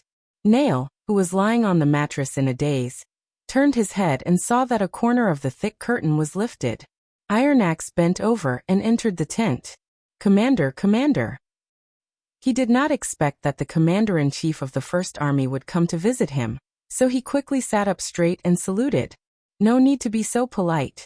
Iron Axe walked to the mattress and sat down cross-legged. "How are your injuries?" "Nothing serious, just 2 broken teeth." Nail touched his swollen cheek and said, "They don't hurt much anymore." "That's good." Iron Axe nodded. "Miss Nana has been very busy these days. Those with light injuries can only rely on themselves for the time being. When the rescue is over, you can apply to Baron Pine for tooth repair. The First Army will pay for it." "I can totally understand. She doesn't need to bother her with such a small injury. After all, Miss Nana has been working hard." Nail paused for a moment and said, "I don't know if Hound." Hound was the one who had grabbed his teammate's spear and knocked him out with the butt of the spear. He still remembered vividly the scene of Hound aiming at him with the spear. "Don't worry, he's fine." Iron Axe comforted him. The moment he raised his spear, he was knocked down by the security team. Besides, he didn't attack his teammate voluntarily, but was forced by the ability of a pure witch, so he won't be punished. Now he has returned to the team to participate in the training. Really? Nail sighed with relief. At that time, I thought I was going to die. What about the other squads? According to the pre-war arrangement, each blockhouse was arranged with 2 machine gun squads and a 5-man security team. Even if the enemy approached the blockhouse, they would be able to defend on the spot. Except for 2 or 3 people in the squad who were responsible for carrying ammunition. The others were all wearing God's stones of retaliation. They had thought that this method was foolproof, but they did not expect that there would be a mistake. There were more or less such accidents. Iron Axe spread out his hands and said, "But they didn't cause too much harm. Otherwise, we wouldn't be standing here." Was the church defeated? As soon as the words came out, Nail realized that it was an idiotic question. I want to ask, what happened after that? The enemy launched a final charge, but they were never able to cross the 4th trench. Both the God's Punishment Army and the Judgment Army were completely defeated. They left more than 2,000 corpses in front of the camp, and then fled in panic. We won the final victory. What puzzled Nail was that Iron Axe did not show too much interest when he talked about this, but his words were mixed with an indescribable sense of heaviness. However, since the other party did not tell him the reason, he did not dare to take the initiative to ask. What followed was a long period of silence. After a while, the commander sighed and patted him on the shoulder. "Since you're fine, take a good rest. I'll go check on the other injured people." Seeing that Iron Axe was about to leave, Nail plucked up his courage and stopped him. "Sir." "What is it?" I want to leave the First Army," he whispered. "Why?" Iron Axe frowned. "I probably can't be a machine gunner anymore." Nail lowered his head in shame. As long as he closed his eyes, he would always think of the scene where the young woman in a red robe was shot at the waist by a machine gun. "In this battle, I didn't decisively fire at the enemy." "And the target is an underage pure witch, right?" Iron Axe interrupted him. "Your platoon has reported to me in the post-war summary. I don't think your idea is right, but it can't be regarded as wrong either. Now I just want to ask you, are you going to betray His Majesty?" "No. Sir, of course not," Nail hurriedly denied. "I've been serving His Majesty all my life." "Then I won't agree to your request," Iron Axe said without hesitation. "Now is the most dangerous time for the First Army and even Neverwinter. I ask everyone in the army to scrupulously abide by their duties and protect His Majesty Roland Wimbledon, the King of Grey Castle, with their lives. It's not that you can do it or try your best to do it, but you must do it. You can't be a machine gunner. You can be an observer or a protector, but you're absolutely not allowed to leave the army. Do you understand?" The commander's last sentence was already a stern shout. Yes, sir." Nail saluted and said, "That's it." After saying that, Iron Axe left without looking back. However, Nail's heart was in turmoil. Didn't we win? Why is it the most dangerous time now? And Sir Iron Axe solemnly asked the First Army to protect His Majesty at the cost of their lives. A terrible thought suddenly came into his mind. Did something happen to His Majesty in this battle? As soon as this thought came into his mind, he shuddered with fear. "How's the situation?" Carcant walked into his daughter's bedroom and saw her packing clothes. "The First Army and the witches have surrounded the castle, and even I can't get in." Edith curled her lips. "But if he gets better, the news will definitely come out immediately, so I guess it's the same as before. What about you? Are you going to travel?" The Duke picked out a black muslin evening dress from the pile of dresses on the bed, unfolded it, and looked around. "Isn't this one too revealing?" Edith rolled her eyes. "I didn't say I wanted to choose it. And isn't this a gift from you? You even wanted me to wear it to Timothy's dinner party." "Ahem, really?" Carcant put down the dress embarrassedly. "Do you think His Majesty's troops will retreat to Neverwinter?" "Most likely." Edith stuffed the coats into the suitcase. Although the church has suffered a crushing defeat, the First Army has also consumed a lot of resources. The General Staff estimates that it will take a month for them to recover their combat ability. It's fine if His Majesty is fine, but he's in a coma now, so it's hard to guarantee the morale of the army.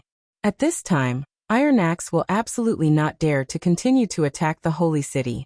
It's not hard to guess what he'll do next. Do you have to go back with them?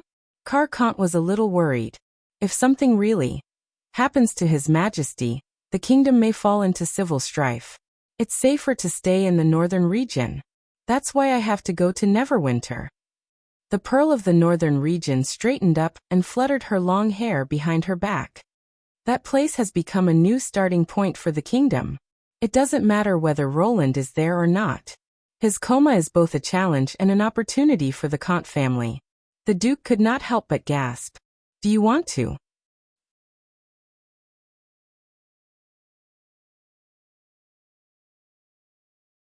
Chapter 632.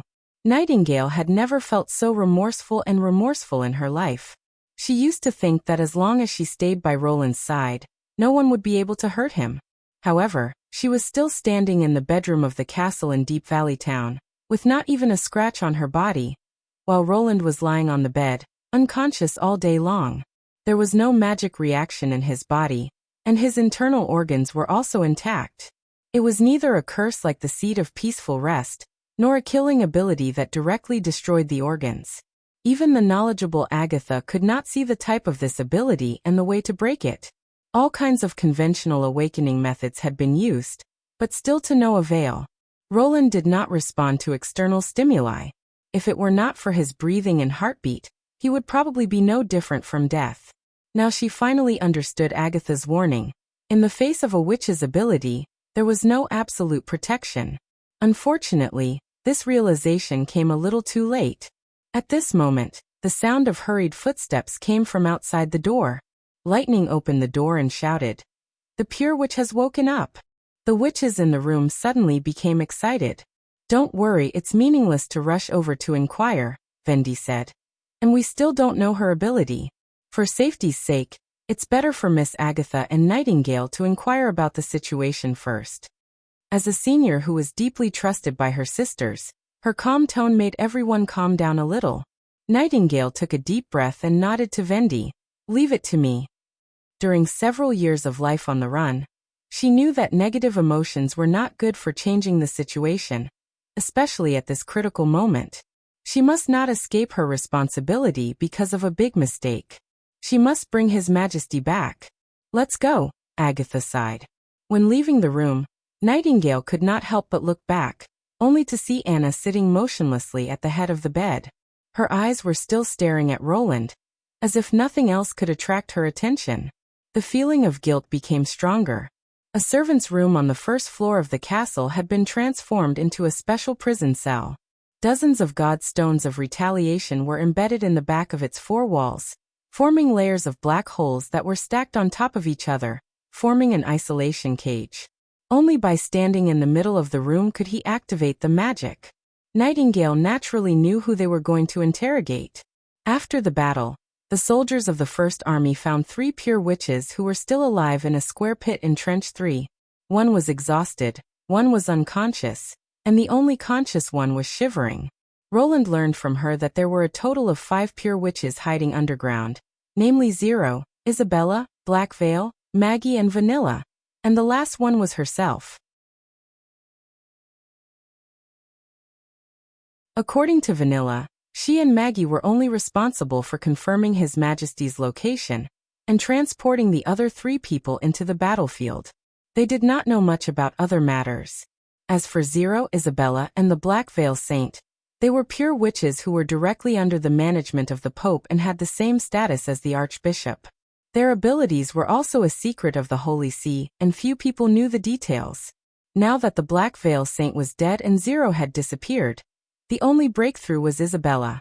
After examination, the reason for Isabella's coma was found to be the loss of consciousness caused by the exhaustion of magic power. As long as she waited for a day or 2, she would naturally recover. In addition, they also found a broken strange sigil in her hand. However, because the magic stone was completely destroyed, Agatha could not identify what kind of sigil it was. As a result, They did not expect that Isabella would sleep for 5 days. During this period, Nightingale was so anxious that she wanted to forcefully wake Isabella up with a dagger. If it were not for Vendi's dissuasion, she would probably have done so. Did you find out that she woke up? Agatha asked Lightning. The little girl shook her head. She woke up by herself. When it was Ash's turn to check, she sat at the head of the bed and told us that such a prison was meaningless to her. Nightingale's face darkened. Is she provoking us? We'll know when we ask later, Agatha said calmly. After passing through the layers of guards of the First Army, the two walked into a narrow room. There were no windows in the room, and a pine resin torch hung high above their heads emitted a dim yellow light. Aside from a vertical wooden bed and a short table, there was nothing else in the room. The Pure Witch sat motionlessly at the head of the bed. Her curly hair hanging over her shoulders was reflected in the light of the fire, and she was still wearing the priest's robe stained with blood. The dust on her face had solidified into yellow spots. It seems that Zero has completely failed. Before Nightingale could open her mouth to ask, the Pure Witch took the initiative to break the silence. She has never been able to become God's favorite. God's favorite. Nightingale sneered. Don't worry, I'll tell you everything I know. Isabella sighed softly, as if she did not hear the sarcasm in her words. Then, I'll be at your disposal. The Pure Witch's attitude startled Nightingale, because she could tell that the Pure Witch's words were sincere. But it was too late for her to admit defeat. Didn't you previously claim that this cage can't hold you? Now you've decided to accept your fate? My ability is to eliminate the effect of God's Stone of Retaliation. As long as there's space, no matter how many God's Stones there are, it doesn't matter, Isabella said slowly. But other than that, I can neither penetrate walls nor burrow into the ground, so you don't need to prepare such a special room for me. Your ability can affect God's Stones? Agatha asked in surprise. They look like bottomless black holes, but yes. Isabella said frankly, I can eliminate them. You mean that the God Stone worn by His Majesty became ineffective because of you? Nightingale clenched her hands into fists. I had no other choice at that time. Zero has been blinded by God. She firmly believes that only one of us can receive God's smile. Agatha pressed her hand calmly. Is it Zero who made His Majesty fall into a coma? What's her ability? Fall into a coma? Isabella frowned slightly. The outcome of the soul battlefield should be decided in an instant. If Roland didn't turn into Zero on the spot, it means that Zero's devouring failed. Is it because he can't bear such a huge amount of memory that he can't wake up? Nightingale and Agatha looked at each other. The soul battlefield? That you're tuning in to the Lime's Wuxia Whispers YouTube channel. We're so grateful for your support, and don't forget to subscribe to join us on this incredible journey through captivating stories. Your generosity through donations truly makes a world of difference, as it's the primary source of revenue that allows me to expand and enhance this channel for you. Thank you from the bottom of my heart for being a part of this adventure.